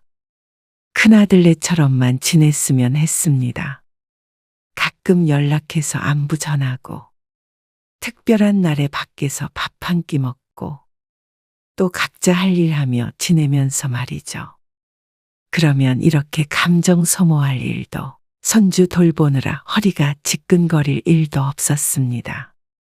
고생은 고생대로 하고 좋은 소리도 못 들으니 조 씨도 감정이 상했습니다. 마음속으로는 며느리가 이대로 삐져서 오지 않았으면 하고 내심 바랐습니다. 하지만 그럴 사람이었으면 진작에 발길을 끊었겠죠. 그 뒤로도 며느리는 화가 풀린 척을 하며 제 집처럼 드나들었습니다. 정말로 오고 싶어서 왔는지 혼자서 아이 보기가 힘들어서 왔는지는 몰랐습니다. 조 씨는 몇 번 더 인내했습니다. 앉혀놓고 이야기도 해보았고 아들을 통해서도 뜻을 전해보았습니다. 하지만 며느리는 막무가내였죠. 그리고 크리스마스도 그냥 지나치질 않았습니다. 크리스마스 다음 날에 떠난 남편. 제사는 지내지 않길 원했기에 조 씨는 조 씨의 방식으로 추모를 하고자 했습니다. 하지만 며느리는 그마저도 마음대로 찾아와 조 씨의 삶을 흐트려 놓았습니다. 원래 이런 때는 여러 사람이 같이 있는 게 좋아요. 우울하잖아요. 오늘은 조용히 있다가 내일 납골당에 다녀올 생각이었습니다. 며느리가 차라리 제사를 지내자고 찾아왔다면 고마운 마음이라도 있었을 텐데 그렇게 찾아온 며느리는 조 씨에게 아이를 떠밀고는 작은 방에 들어가서 누군가와 통화를 한참 했습니다. 조 씨의 아들이 출장을 갔다고 했는데 그 때문에 혼자 있기 싫어온 것 같았습니다. 1시간이 지나도 도무지 나올 생각을 않는 며느리 때문에 작은 방문을 두드리려고 하는데 며느리의 목소리가 들렸습니다. 우리 어머님, 완전 차가워. 애도 잘 안 봐주시려고 그러고. 근데 말은 그렇게 해도 그냥 무작정 오면 또 봐주셔. 마음 불편한 것보다 몸 편한 게 더 좋아 나는. 고맙긴? 손주 보여주려고 오는 며느리한테 오히려 어머님이 고마워하셔야지. 시어머니가? 깔깔 웃는 소리가 참으로 불편하게 들렸습니다. 조 씨를 생각해 주는 것인지 아닌지 늘 헷갈렸는데 헷갈릴 일도 아니었습니다. 정말로 혼자 있는 조 씨가 걱정되었다면 애를 돌보게 하지도 않았을 테니 말이죠. 그걸 고마워하기는커녕 전화로 심호 흉이나 보는 며느리. 조 씨도 나이가 드니 물러지긴 한 모양이었습니다. 여태 봐주었던 자신이 바보였습니다. 조 씨는 한숨을 쉬었습니다. 또 오지 말라고 했다가는 울고 불고 사람을 피곤하게 할 며느리였습니다. 그리고 또 제 발로 찾아오겠죠. 그래서 조 씨는 이 세상 물정 모르는 젊은 며느리에게 시어머니가 뭔지 보여주기로 했습니다. 신년이 되었을 때 조 씨는 외투를 입으며 며느리에게 전화를 걸었습니다. 동호 엄마, 집이지? 네? 자던 중이었는지 며느리가 비몽사몽 전화를 받았습니다. 자고 있던 거 보니까 집이네. 지금 그리로 갈게. 여기로 오신다고요? 갑자기 무슨 일로요? 놀러 가지. 네? 조 씨는 전화를 끊었습니다. 그 시간이 오전 7시 반이었습니다. 그리고 며느리 집에 도착했더니 딱 8시였죠. 윤성이는 출근했어? 네. 며느리의 머리가 까치집을 했습니다. 아들이 결혼하고 남편과 딱 한 번 오고 그 뒤로는 처음이었습니다. 며느리가 당황한 것도 이해가 갔습니다. 너 동호 보기 힘들다고 그래서 왔지. 그러자 며느리의 얼굴에 화색이 돌았습니다. 하지만 조 씨는 말과는 다르게 손주 쪽은 거들떠보지도 않았습니다. 그리고는 주방에서 찬장 문을 하나씩 열어보기 시작했습니다. 뭐, 찾으세요? 아니야. 그냥 구경. 우리 며느리가 살림을 잘하나 못하나. 아이고, 농담이야. 들어가서 쉬어. 네. 그럼 저 한숨 더 잘게요. 그래. 며느리가 들어가고 5분 정도 있다가 조 씨가 며느리를 불렀습니다. 동호 엄마. 네? 며느리가 문을 열고 나왔습니다. 아니, 동호 뭐 좀 해주려고 하는데 냄비 어디 있냐고. 아, 거기 가스렌지 위에 있어요. 아, 바로 여기 있었네. 알았어, 얼른 들어가 봐. 네. 그리고 또 5분 뒤에 불러서 물었습니다. 냉장고에 있는 이거 먹여도 돼? 네. 돼요. 동호 엄마, 이건 어디다 놓을까? 그냥 두세요. 동호 엄마, 동호 장난감 더 있어? 조 씨는 쉬지 않고 며느리를 불러 제꼈습니다. 그리고 시덥잖은 질문은 한 뒤에 다시 말했습니다. 알았으니까 얼른 들어가 쉬어. 몇 번 반복되자 며느리가 쉴 수 있을 리가 없었죠. 2시간쯤 흐르자 며느리가 눈밑이 퀭해져서 거실에 앉아 있었습니다. 계속 왔다 갔다 하게 만들었으니 아마 평소보다도 힘들 것 같았습니다. 그리고 이틀 뒤에 그렇게 또 찾아갔습니다. 어머님, 그냥 제가 할게요. 2번 움직이니까 제가 더 힘들어요. 그래? 난 너 쉬라고 그런 거지. 생각해줘서 그런 거야. 아니에요. 그냥 여기 앉으세요. 잠깐만, 저기 방 하나 남지 않어? 아, 거긴 나중에 동우 크면 동우 방 할 거예요. 그래? 그럼 오늘 여기서 자고 가야겠다. 남는 이불 있지? 네? 여기서 주무신다고요? 지금 오늘이요? 그래. 갈아입을 옷도 가져왔는데? 조 씨가 거실에 놓여 있던 자신의 가방을 가리키며 말했습니다. 며느리는 얼이 빠진 듯 보였습니다. 생전 그런 적이 없던 조 씨였으니 놀랄만도 했습니다. 그나저나 동호 아빠는 언제 온대? 오늘 조금 늦는데요. 그러면 나 먼저 저녁밥 좀 차려줘라. 네? 저녁밥 먹어야지. 며느리가 얼떨떨한 표정을 지었습니다. 그런 며느리를 모른 채 하고 조 씨가 식탁 앞에 앉았습니다. 그리고 요리하는 며느리에게 끊임없이 말을 걸었습니다. 그래, 그 친구가 뭐라고 했는 줄 알아? 아, 잠시만요. 저 이것 좀 하고요. 그 친구가 마이크를 넘겨봤더니 남편 흉을 보기 시작하는 거야. 아, 그래요? 그래. 그래서 사람들이 다 웃었는데 조 씨는 웃기지도 않은 얘기를 떠들어댔습니다. 건너 들은 아는 사람 이야기, 친구의 며느리 이야기, 노래교실에서 있었던 이야기. 며느리가 궁금해할 리가 없었습니다. 근래 들어 조 씨는 가장 많이 말을 한 것 같았습니다. 며느리는 시어머니의 수다를 들어주기가 괴로워 보였습니다. 자신이 떠들어댈 때는 그렇게 신나 보이더니 듣는 것엔 재주가 없는 모양이었죠. 그날 며느리 집에서 잠을 자고 다음날 아침밥같이 야무지게 얻어먹은 뒤에 집으로 돌아왔습니다. 그리고 그 다음날 바로 또다시 찾아가자 며느리의 표정이 돌변했습니다. 이 노인네가 뭘 잘못 먹었나 하는 얼굴에 웃음이 나올 것 같았습니다.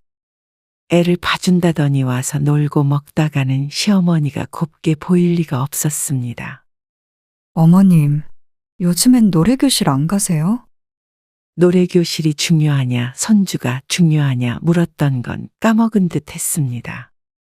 노래교실이 중요하니? 손주랑 노는 게 더 좋지. 며느리도 적적할까봐 찾아왔는데 싫으니? 아니요. 적적하진 않은데. 점심 언제 먹을 거야? 그리고 그걸 한동안 반복했는데 어느 날 며느리와 아들이 대화를 나누는 얘기를 듣게 됐습니다. 여보, 어머님 치매 아니셔? 뭐? 치매? 진짜 요즘에 이상해. 왜 자꾸 우리 집에서 잔다고 그러시고, 냄비를 앞에 두고 냄비 어딨냐고 물으시고, 했던 말도 하시고, 2번, 3번 불러도 어쩔 땐 대답도 잘 안 하시고, 무슨 치매야? 말도 안 되지. 그니까. 나도 이상해. 근데 원래 국어 선생님이라 그런가. 말을 1시간 넘게 끊임없이 하셔. 진짜 신기한데 나 힘들어 죽겠어. 그래도 당신이 어머니 많이 챙겼으니까 고마워서 오시는 거겠지. 당신 딸처럼 생각하니까. 근데 당일 아침에 갑자기 연락하고 불쑥불쑥 오신단 말이야. 가족끼리 뭐 어때? 당신도 연락 안 하고 찾아가고 그러잖아. 그렇긴 하지만 당신도 어머니랑 가까이 지내고 싶다고 했잖아. 잘 됐네. 그게 아니라 며느리는 답답해했지만 아들에게 설명할 길이 없었습니다. 원래 시집살이라는 것이 그런 것이었습니다. 윽박 지르고 괴롭히는 시집살이보다도 이런 은근한 시집살이가 더 무서운 법이었습니다. 본인 외에는 아무도 몰라주니 말이죠. 그리고 조 씨는 명절에도 며느리를 불렀습니다. 며느리의 소원대로 전부치기를 하루 종일 시켰더니 아주 기가 질렸습니다. 다시는 명절에 오겠다고 안 할게 분명한 표정으로 집에 돌아갔습니다. 그리고 몇 달 뒤, 어느 날부턴가 며느리가 조 씨를 피하기 시작했습니다. 오늘은 내 데리고 안 오니? 아니요. 저 집에 있으려고요. 우리 며느리가 해주는 수제비가 먹고 싶었는데 내가 갈까 그럼? 아니요. 오늘은 몸이 좀 안 좋아서 쉬려고요. 동호도 피곤해하고요. 어디 아프니? 가서 죽이라도 끓여줄까? 아니에요. 너는 쉬면 되지. 동호 봐줄 테니까. 어머님. 아니라고요. 왜 언성을 높이니? 다 널 생각해서 하는 소리였는데. 그게 아니고요. 됐다. 조 씨는 전화를 끊고 나서 며느리에게 장문의 메시지를 보냈습니다. 처음부터 끝까지 서운하다는 취지의 메시지였습니다. 이번에는 일부러 맞춤법을 마구 틀리게 보냈지만 맞춤법을 교정해주는 답장은 돌아오지 않았습니다. 동호 엄마, 다음 명절에 말이야. 어머님. 명절에요. 여행 가기로 했어요. 여행? 네. 저희 보고 여행 가라고 계속 그러셨잖아요. 그래, 잘 생각했다. 네. 그래서 앞으로는 계속 그렇게 하려고요. 그래. 어디로 가니? 나도 같이 가자. 네? 같이 가면 좋잖냐? 네 말대로 동호 아빠 떠나고 외로운데 자식들이랑 같이 여행하면 좋겠지. 그러자 며느리가 기겁을 했습니다. 그리고는 아들을 통해서 조 씨를 설득했습니다. 조 씨가 화난 척하자 아들도 골치가 아픈 모양이었습니다. 그래. 너희끼리 다녀와라. 마지못해 보내주는 척을 하니 며느리가 냉큼 여행을 떠났습니다. 그리고 조 씨에게는 평화가 찾아왔습니다. 작은 아들이 결혼하고 나서 이렇게 마음이 편했던 적이 없었습니다. 쫓아냈다면 또 슬금슬금 왔겠지만 제 발로 도망간 며느리이기 때문에 다시 올 걱정이 없어 보였습니다. 그리고 또다시 온다면 아직 써먹을 시집살이가 30종류가 넘게 남아 있었습니다. 네가 요즘 오지도 않고 내가 가지도 못하게 하니까 너무 외로워. 제가 바빠서요. 왜 이제 동호 봐달라고도 안 해? 다 컸는데요. 이제는 어머님 힘들게 안 맡기죠. 아이고, 그래서 노래교실이나 갈까 해. 정말요? 잘 생각하셨어요. 며느리가 무척 기뻐했습니다. 그리고 휴대폰을 들고 조 씨도 며느리에게 보이지 않게 웃었습니다. 남들이 들으면 어이가 없어 웃었겠지만 너무나도 확실한 방법이었습니다. 며느리 시집살이 시킨답시고 쫓아다니느라 조 씨가 고생을 하긴 했지만 충분히 보람이 있는 시간이었습니다. 이제는 그토록 원하던 평화로운 노후를 보낼 수 있게 되었으니 말이죠.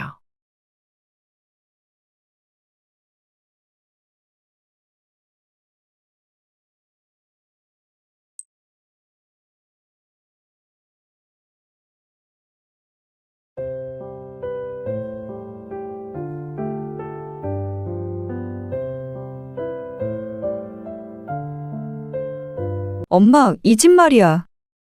엄마 올라오면 여기서 살 거지? 그렇지. 언제 올 생각인데? 글쎄, 아직은 모르겠네. 그러면 이 집 내 명의로 바꿔주면 안 돼? 그리고 엄마 아빠 올라오게 되면 언제 올지는 모르지만 그래도 거의 70대 될 거 아니야. 그러면 그때 여기서 같이 살면 되잖아. 같이 살자고? 너희 자리 잡으면 집 사서 나가야지. 그때쯤 올라올 생각이었어. 아니, 나중에 올라오면 그래도 자식이랑 같이 사는 게 좋지 않아? 불편하게 어떻게 이 식구가 다 같이 살아? 근데 그건 그거고, 명의를 왜 바꿔야 하는데? 그래야 우리도 안정감 있게 살지. 그럼 엄마 아빠는 안정감 없이 살고, 우리 데리고 사는 대가로 집을 달라는 거지, 지금? 에이, 그렇게 말하면 너무 정없이 느껴지고. 남들은 자식들이랑 같이 살고 싶어 하던데. 당신은 왜 이렇게 차가워? 차가운 게 아니라, 말년에 자식 눈치, 사위 눈치 보면서 살게 될까봐 그렇지. 우리 딸이랑만 사는 거 아니잖아. 오늘 이야기 속 주인공은 64세 손종희 씨입니다. 그리고 그녀의 딸과 사위에 관한 이야기이죠. 손 씨는 길을 가다 모르는 이에게 뒤통수를 맞아도 너털웃음을 지을 수 있을 것 같았습니다. 자식에게 뒤통수를 맞는 것에 비하면 그건 아무것도 아니었습니다. 손 씨는 잘 살아보려고 아등바등하는 딸과 사위가 안쓰러워 도와주고 싶은 마음이었습니다. 그래서 손에도 감수하고 세를 주던 집을 딸 부부에게 공짜로 내주었습니다. 따지고 보면 매달 100만 원 이상을 보태준 것이나 마찬가지였습니다. 다만 전제는 자리 잡을 때까지만이었습니다. 받을 땐 눈물이라도 흘릴 듯이 기뻐하던 딸 부부는 금세 돌변했습니다. 길어야 3년 정도 빌려줬다고 생각했던 손 씨와는 다르게 딸과 사돈네는 다른 생각을 하고 있었던 것 같았습니다. 딸과 사위는 이미 자신들의 집이라도 된 것처럼 굴었고 사돈은 그 집을 빌미로 손 씨 부부가 노후에 딸에게 부양을 요구할까봐 걱정되는 듯했습니다. 누구도 몇 년 뒤에 그 집을 손 씨 부부에게 얌전히 돌려줄 생각은 하지 않고 있었습니다. 아무리 부모 자식 사이라고 하더라도 너무했습니다. 부모의 재산은 당연히 대가 없이 자신이 가질 수 있다고 생각하는 딸의 모렴치가 황당했고 한편으로는 허무했습니다. 내가 딸을 이렇게 키웠나 싶었습니다. 돈 앞에서는 부모 형제도 없다더니 딱 그 말이 맞았죠. 그동안 이래도 저래도 서운하다 소리 한 번 안 했던 손 씨이기 때문에 얕잡아 본 것인지도 몰랐습니다. 하지만 자식이 부모를 부모로 생각하지 않는다면 부모도 자식을 자식으로 볼 필요가 없었습니다. 손 씨는 자식이 둘이었는데 첫째가 아들, 둘째가 딸이었습니다. 둘째인 딸은 특히나 남편의 사랑을 많이 받고 컸습니다. 어쩔 때 보면 아들이 서운해하지 않을까 싶을 정도였지만 워낙 성격이 무던한 탓에 한 번 불평한 적도 없었죠. 손 씨 부부는 자식들을 사랑했습니다. 잘 교육시키려고 노력했고 바르게 키우려고 노력했습니다. 그리고 둘 다 취직을 해서 사회에서 한 사람 몫을 하며 사는 모습을 보고는 손 씨의 바람대로 잘 자라준 줄 알았습니다. 자식들이 결혼을 하기 전까지만 하더라도 그런 줄로만 알았습니다. 이번에 영지 결혼식 끝나면 일주일 뒤에 내려갈 거야. 이사 준비는 다 하신 거예요. 그럼 그냥 이삿짐 센터 예약한 것밖에 없지 뭐. 언제까지 계시게요? 글쎄, 네 아빠는 엄마 몸 괜찮아지면 다시 올라오자고 하네. 그럼 거기 있는 집은요? 다시 올라오게 되면 그 집은 별장처럼 두면 되지. 바다 근처라서 나중에 너희 휴가 때 써도 되고. 좋네요. 좋지? 공기 좋은 곳으로 휴양 갔다고 생각하시면 되겠네요. 그래. 그러니까 마음이 편하더라니까. 손 씨는 1년 전부터 몸이 좋지 않았습니다. 큰 병에 걸린 것은 아니었지만 기관지가 좋지 않아 기침을 달고 살았고 면역이 떨어져 며칠 입원을 했던 적도 있었죠. 그래서 남편의 걱정이 이만저만이 아니었습니다. 은퇴도 한마당에 좀 더 한적하고 공기 좋은 곳으로 내려가자는 것을 몇 달간 버텨오다가 이번에 마음을 돌렸습니다. 아예 가는 게 아니라 한 몇 년만 내려갔다 온다고 생각하자는 말에 부담이 덜해졌습니다. 2달 뒤가 딸의 결혼식이었는데 식만 마치면 곧바로 내려갈 생각이었습니다. 그래서 살던 집도 이번에 전세 계약을 마친 참이었습니다. 자식들이 저부 이곳에 있어 다시 올라올 생각을 했기 때문에 살던 아파트는 팔지 않았습니다. 전세로 몇 년 정도 주고 손 씨 부부가 올라오고 싶을 때 올라올 예정이었습니다. 오래 살던 아파트이고 주변 환경이 좋아 돌아오더라도 이 집으로 오고 싶었죠. 그리고 2달 뒤 딸은 결혼을 했습니다.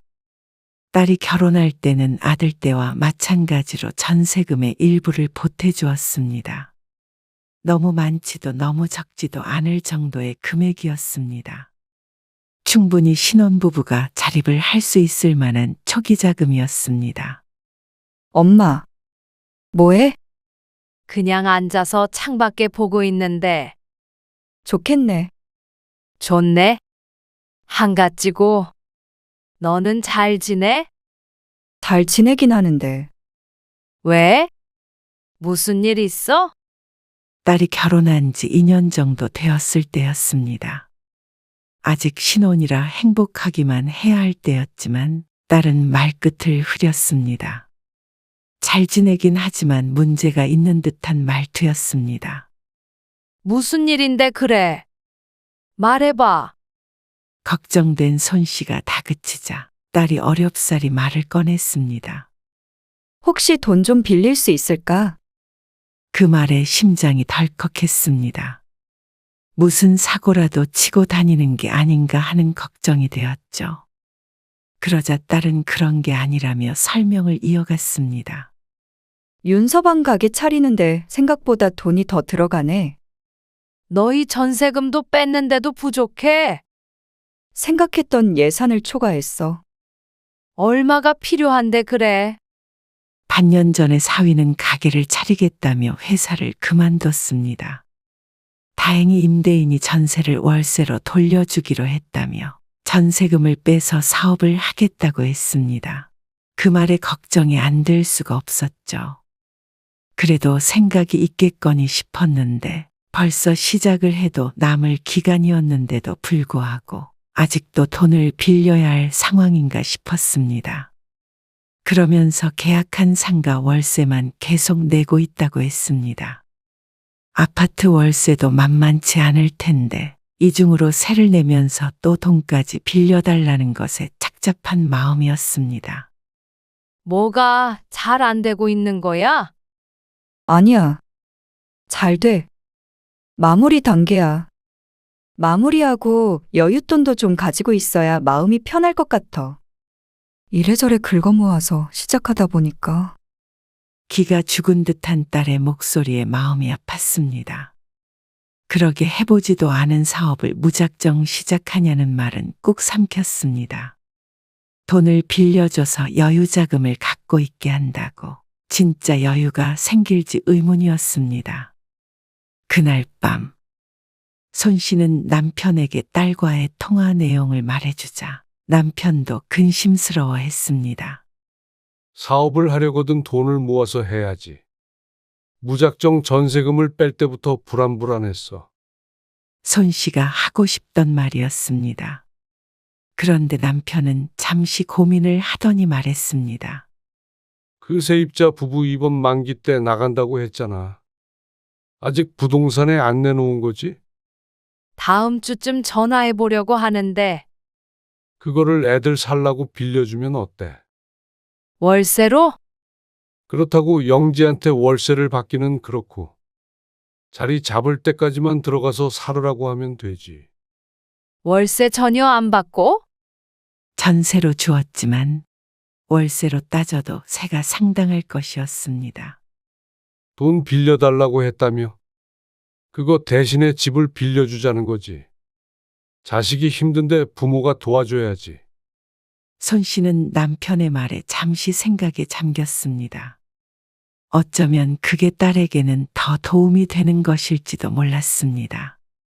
그래서 손 씨 부부는 딸을 위해 전세를 주었던 집에서 딸이 살게 하기로 했습니다. 그리고 그 얘기를 들은 딸은 무척 기뻐했습니다. 그리고 사위에게도 전화가 왔습니다. 장모님, 감사합니다. 감사하긴. 당분간 집은 걱정 말고 얼른 자리 잡어. 네. 그렇게 할게요. 열심히 해보겠습니다. 명절이나 돼야 통화할 수 있던 사위의 목소리를 오랜만에 들었습니다.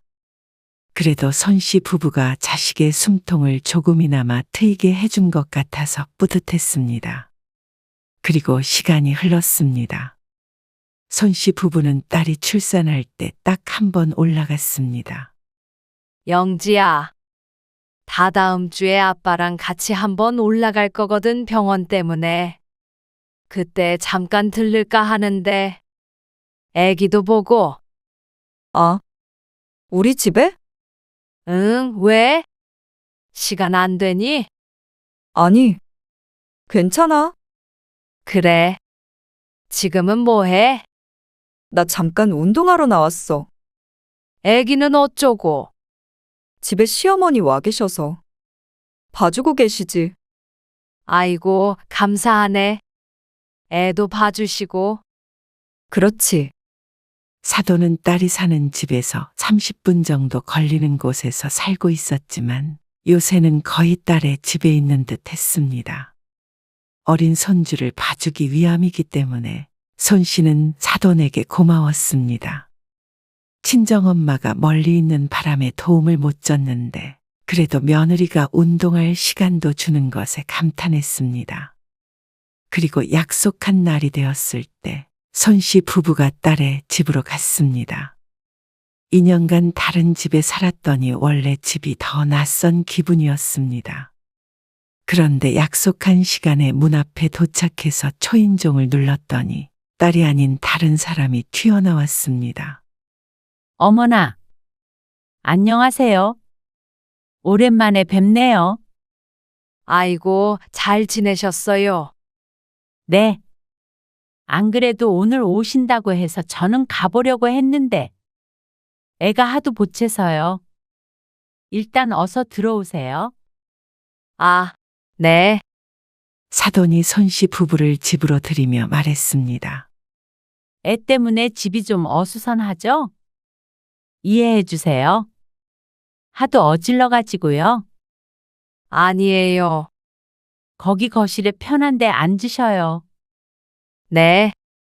저 영지는 어디? 잠깐 요 앞에 편의점에 갔어요. 차 한 잔 드실래요? 꼭 사돈네 집에 온 것 같은 마음에 무척 불편했습니다. 남편도 그런지 자꾸만 자세를 고쳐 앉으며 헛기침을 했습니다. 사돈이 있다면 있다고 말을 해야지 어딜 갔나 싶어 딸이 원망스러웠죠. 주위를 둘러보자 이제는 전혀 손 씨의 집처럼 느껴지지 않았습니다. 리원이도 보고 싶으셨죠? 그럼요. 하지만 손주가 안사돈에게 딱 붙어서 오질 않았습니다. 얘가 늘 제가 봐주다 보니까 손을 타가지고요. 지 할아버지한테도 잘 안 가요. 서운한 마음이 들긴 했어도 같이 보낸 시간이 있으니 당연하다고 생각했습니다. 애들 걱정 많으실 텐데. 잘 살고 있어요. 하는 사업도 자리 잘 잡아가고 있고요. 다행이네요. 에휴, 이 집이 애들 집이면 참 좋겠는데. 집 있고 둘 다 돈 벌면 그럼 걱정할 게 없죠. 그쵸? 한숨을 쉬면서 하는 말에 손 씨가 뭐라 대꾸해야 할지 몰라 어색한 미소를 지었습니다. 맞는 말이긴 한데 어쩐지 말투에서 은근함이 느껴졌으니 말이죠. 그렇죠? 그런데 안사돈이 손 씨의 의중을 재차 물었습니다. 아, 금방 자리 잡아서 집도 사고 하겠죠. 그러자 안사돈이 갑자기 입을 꾹 다물었습니다.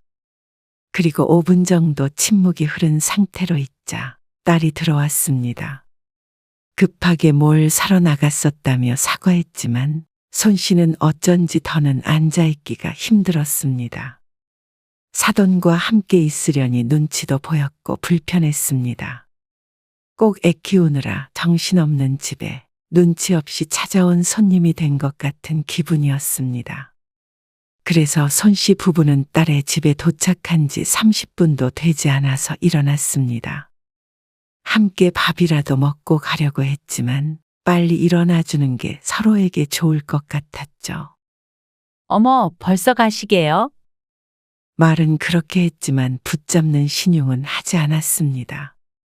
딸도 어리둥절해 하면서도 배웅을 했죠. 얼른 내려가 봐야지. 알겠어. 그러면 운전 조심해서 가세요.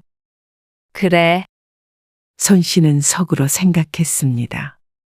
앞으로 딸이 이 집에 사는 동안에는 되도록이면 오지 말자고 말이죠.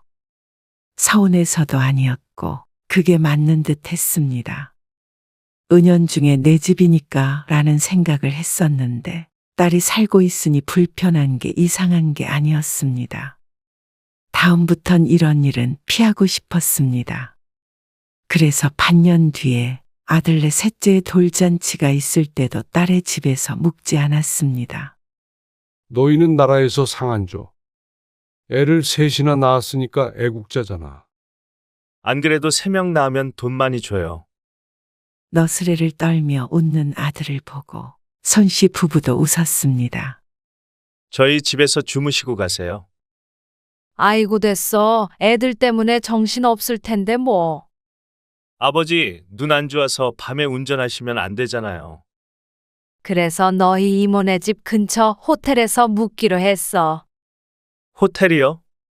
저희 집이 불편하면 차라리 영진의 집에 가시지.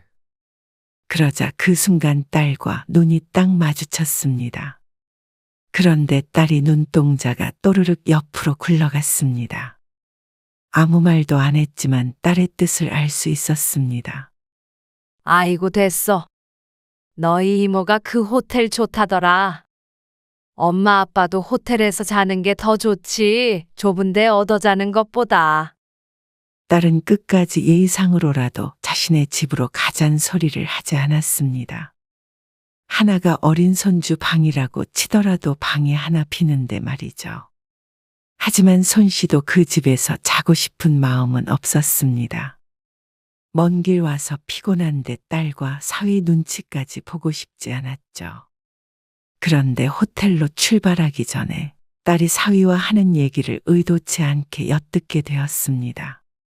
화장실로 가는 길이 비교적 한적했는데 통로에 서서 조심성 없이 대화를 나누고 있었습니다. 안 그래도 우리 엄마가 걱정하던데. 어머님이 왜? 장모님이랑 장인어른 자꾸 올라오시는 거 보니까 다시 오시려는 거 아니냐고. 그런 말은 없으셨는데? 혹시라도 그래서 우리랑 같이 살게 되는 거 아니냐고 그러던데. 그럴 리가 있어? 아니, 혹시나 그렇다는 거지. 장모님도 우리랑 합가할 생각이 있으신 건 아니지? 아빠는 모르겠는데 엄마는 안 그럴걸. 올라오게 되면 우리 보고 나가라고 하지 않을까? 그건 그거대로 문제네. 근데 올라온다고는 안 했어. 나도 그럴 생각 없고. 어쨌거나 우리가 모시고 살 일은 없다는 거지. 그것 때문에 엄마가 밤에 잠도 못 잔다고 난리다. 우리 엄마 아빠 모시고 살까봐? 기가 막혔습니다. 딸 부부 자리 잡고 살라고 집을 내줬더니 그 집에서 자신의 아들이 장인장모 모시고 살까봐 그게 무서운 모양이었습니다. 사람이 양심이 이렇게 없나 싶었습니다. 공짜로 살게 했을 땐 아무 말 없더니 이제 와서 아들 고생할까봐 걱정하고 있는 게 어이가 없었습니다. 딸의 말처럼 손 씨는 자식들과 함께 살 마음이 없었습니다. 자식을 사랑하고 안 사랑하고의 문제가 아니었고 불편한 건 사양이었죠. 사위도 저런 말을 딸에게 전하는 것을 보니 사람이 곱게 보이지 않았습니다. 손 씨는 혀를 차며 뒤돌아섰습니다. 그리고 딸 부부에게 인사는 따로 하지 않고 먼저 나왔습니다. 손 씨는 마음 편히 호텔에서 자고 다음날 내려왔지만 남편은 내심 딸에게 섭섭한 눈치였습니다. 지난번에 방문했을 때도 그렇고 이번에도 그렇고 어쩐지 친정부모가 찬밥 신세가 된 것 같다고 했죠.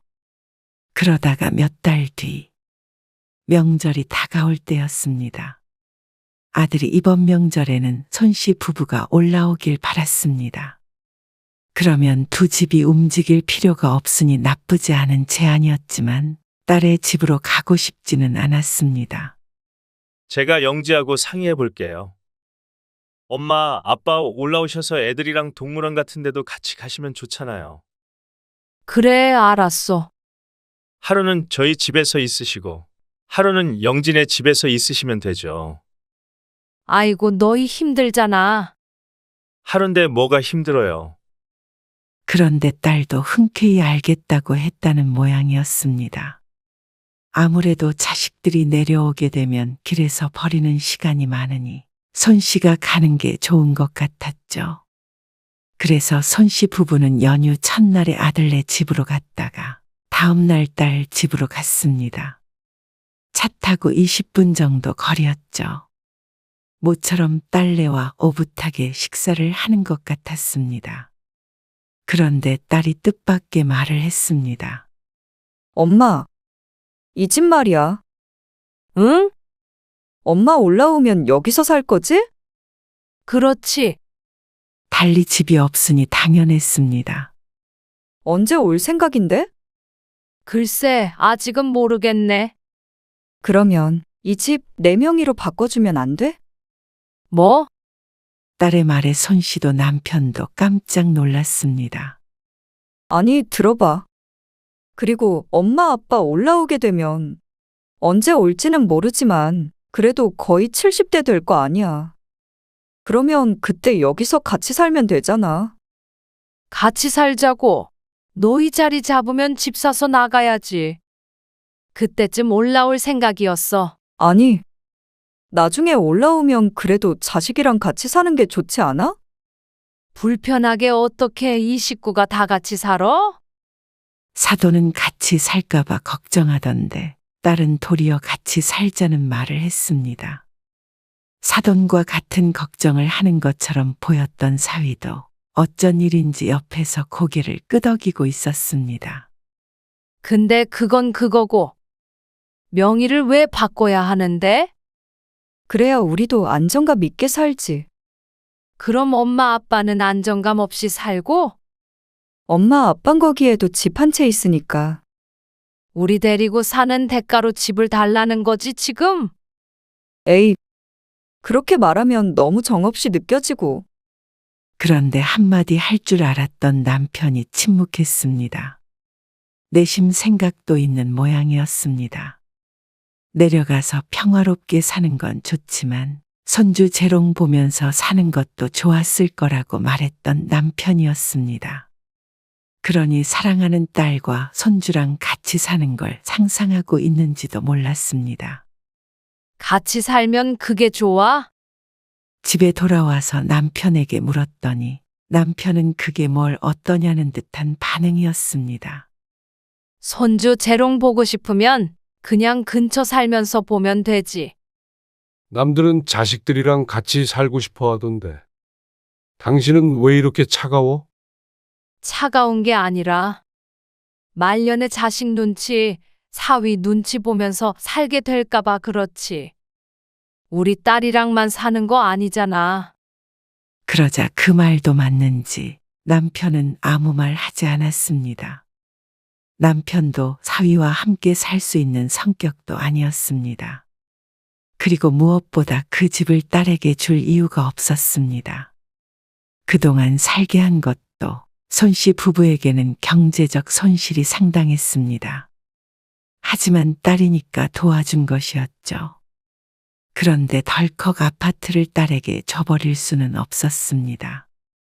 아들이 있어서도 그랬고 손 씨 부부의 노후 자금이니 더더욱 그럴 순 없었죠. 그리고 부모를 하룻밤 재워주는 걸 부담스러워하던 딸을 생각하면 결코 좋은 생각이 아니었습니다. 그날 딸에게 말은 안 했어도 많은 생각을 하게 되었습니다. 노후에는 자식이 아니라 부부밖에 없다는 생각 같은 것 말이죠. 손 씨가 같이 살 마음도 명의를 넘겨줄 마음도 없어 보이자 딸은 안달이 난 듯 했습니다.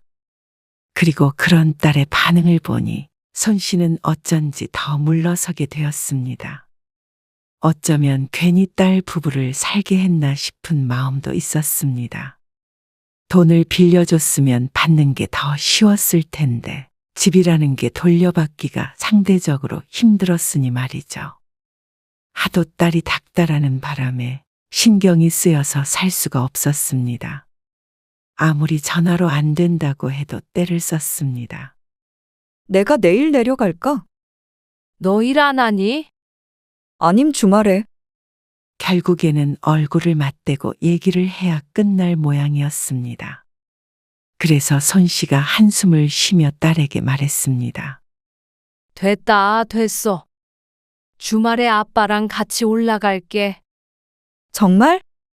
그래. 알았어.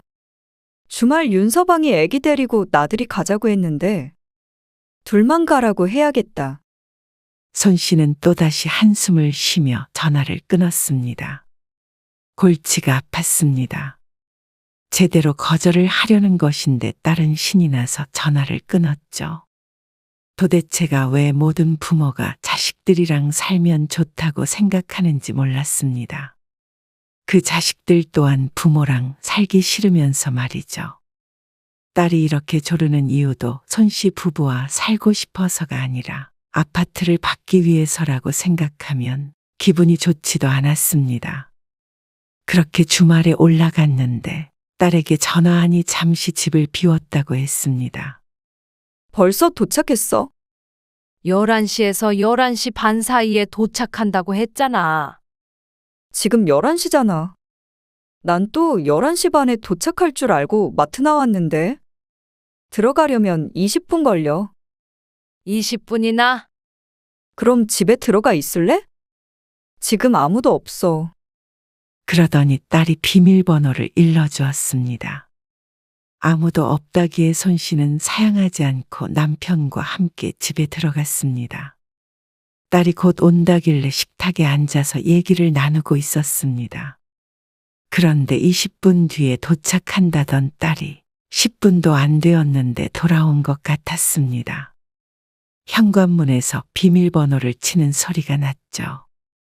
부엌에선 문 쪽이 보이지 않았는데 손 씨 부부가 자리에서 일어나기도 전에 어떤 목소리가 들렸습니다. 딸이 아님은 분명했습니다. 나 지금 아들네 잠깐 왔어. 아니, 아들네는 오늘 어디 간다고 아무도 없어. 그럼 비밀번호 다 알지? 내가 매일 애기 봐주는데. 잠깐만. 신발이 왜 이렇게 안 벗겨져? 아니, 우리 며느리 말 잘 들어. 그럼? 이 집도 친정에서 준다네. 그래.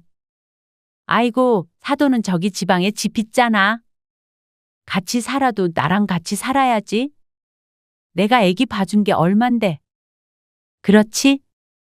우리 며느리도 그러겠다고 했어. 그래서 나도 말년에 자식 부양받으면서 살아보려고. 깔깔 웃으며 들어오던 안사돈과 손 씨 부부의 눈이 마주쳤습니다. 속사포같이 내뱉던 말이 뚝 끊겼습니다. 휴대폰도 손에서 툭 떨어졌죠. 아무 말 않고 사돈이 하는 얘기를 다 듣고 있었던 손씨 부부는 그런 사돈을 차갑게 쳐다보았습니다. 아들네가 없는 줄 알면서 빈 집에는 뭐 하려고 제 집처럼 드나드는지는 모르겠지만 그 속내가 시커멓게 보이긴 했습니다. 그리고 통화 내용을 들어보니 손씨의 딸이나 사위도 크게 다르지 않은 것 같았죠. 손씨 부부를 보고 쏘스라친 사돈이 뒤늦게 정신을 차렸습니다. 자신의 목소리가 큰 것은 아는지 낭패를 봤다는 표정이었습니다. 들었나 안 들었나 가늠조차 하지 않고 땀을 삐질삐질 흘렸습니다. 사돈, 여기 어쩐 일로? 그건 제가 묻고 싶은 말이네요. 우리 며느리는 곧 도착하겠네요. 손씨 부부는 자리에서 천천히 일어났습니다. 더 이상은 볼 일이 없었습니다. 딸에게 좋게 말을 하려고 왔는데 그 말도 좋게 할 수 없는 상황이었습니다. 아니, 사돈. 제 말을 좀 들어보시고요. 제가 친구랑 아니요. 말은 충분히 들은 것 같네요. 손씨와 남편은 딸의 얼굴도 안 보고 바로 집으로 돌아왔습니다. 오는 내내 무거운 침묵이 흘렀습니다. 거의 집에 도착할 때쯤에 손씨가 입을 열었습니다. 쫓아낼 거야. 평소 같았으면 딸에게 마음 약한 남편이 한마디 했을 텐데 고개를 끄덕일 뿐이었습니다. 그래서 손씨는 딸에게서 걸려오는 전화는 받지 않고 다음 날 문자메시지로 사진을 한 장 찍어서 보냈습니다. 딸이 지내고 있는 아파트에 이전부터의 월세 시세를 반영해서 4년 동안의 월세를 계산한 금액이었습니다. 이렇게 계산해 보니 무척이나 큰 금액이었습니다. 그리고 그걸 손씨의 통장으로 보내라고 했습니다. 그리고 앞으로도 매달 보내라고 했죠. 만약 보내지 않을 시에는 퇴거 조치를 하겠다고 하니 잠시 뒤에 또다시 전화가 걸려왔습니다. 이번에는 전화를 받았습니다. 엄마, 이게 무슨 말이야? 어제는 왜 그냥 갔어? 어머님이 그러시는데 오해가 있는 것 같다고. 오해 같은 건 나는 잘 모르겠고. 문자 메시지는 봤지? 무슨 청구서, 이거? 그래. 이게 다 뭐야? 이거 나보고 달라는 거야? 그래. 너희 내 집에서 공짜로 산 거. 월세야. 이 돈을 어떻게 줘? 아니, 왜 줘? 공짜로 살라며? 자리 잡을 때까지 살라고 그랬지. 누가 눌러 앉으랬니? 먹고 살만한 것 같은데 이만 나와. 계속 살려거든 매달 입금하고. 갑자기 왜 그래? 만약 보낸 금액에서 10원이라도 부족하면 바로 쫓아낼 거야. 진짜 왜 이래? 아무리 화나도 그렇지. 집 가지고 이렇게 하면 나 서러워. 이걸로 서러우면 엄마는 대성통곡을 했지. 아니, 엄마. 내 얘기는 들어보고 가야 될 거 아니야. 무슨 말? 네 시어머니가 노망이 난 게 아니면 너는 나한테 할 말이 없을 텐데. 그래, 노망이야? 아니, 그게 아니라 그럼 들을 말 없다. 자리 잡을 때까지 살라며. 전세 자금도 진작 사업 자금으로 썼어. 그리고 아직 자리 못 잡았다고. 너희 자리 잡길 기다리다가는 늙어 죽겠다. 엄마 화나서 그러는 거야? 아니면 올라오려고 그러는 거야? 화난 거 맞고 올라가지는 않을 거야. 그럼 이 집은 엄마한텐 필요도 없는 거잖아. 집이 필요 없는 사람이 어디 있어? 팔아서 아빠랑 여행이나 다니면서 살란다. 뭐? 우리는 집이 없어서 이러고 있는데 엄마 아빠는 집 팔아서 여행 다닌다고? 왜 네가 성질이야? 너 결혼할 때 분명 지원해줬고 그걸로 사업한 건 너희야. 우리가 번 돈 우리가 쓰는데 왜 네가 그래? 딸이 황당해하는 걸 보니 손 씨가 되려 황당했습니다. 잠시 살게 했다고 딸은 자신의 집이라도 되는 줄 안 것 같았습니다.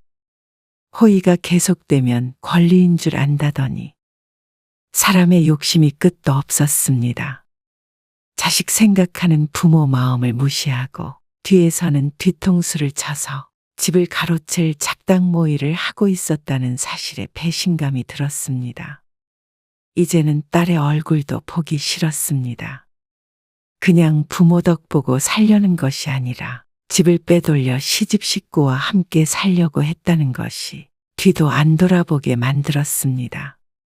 부모를 부모로 생각하지 않으니 부모도 자식을 자식으로 생각하지 않을 권리가 있었습니다.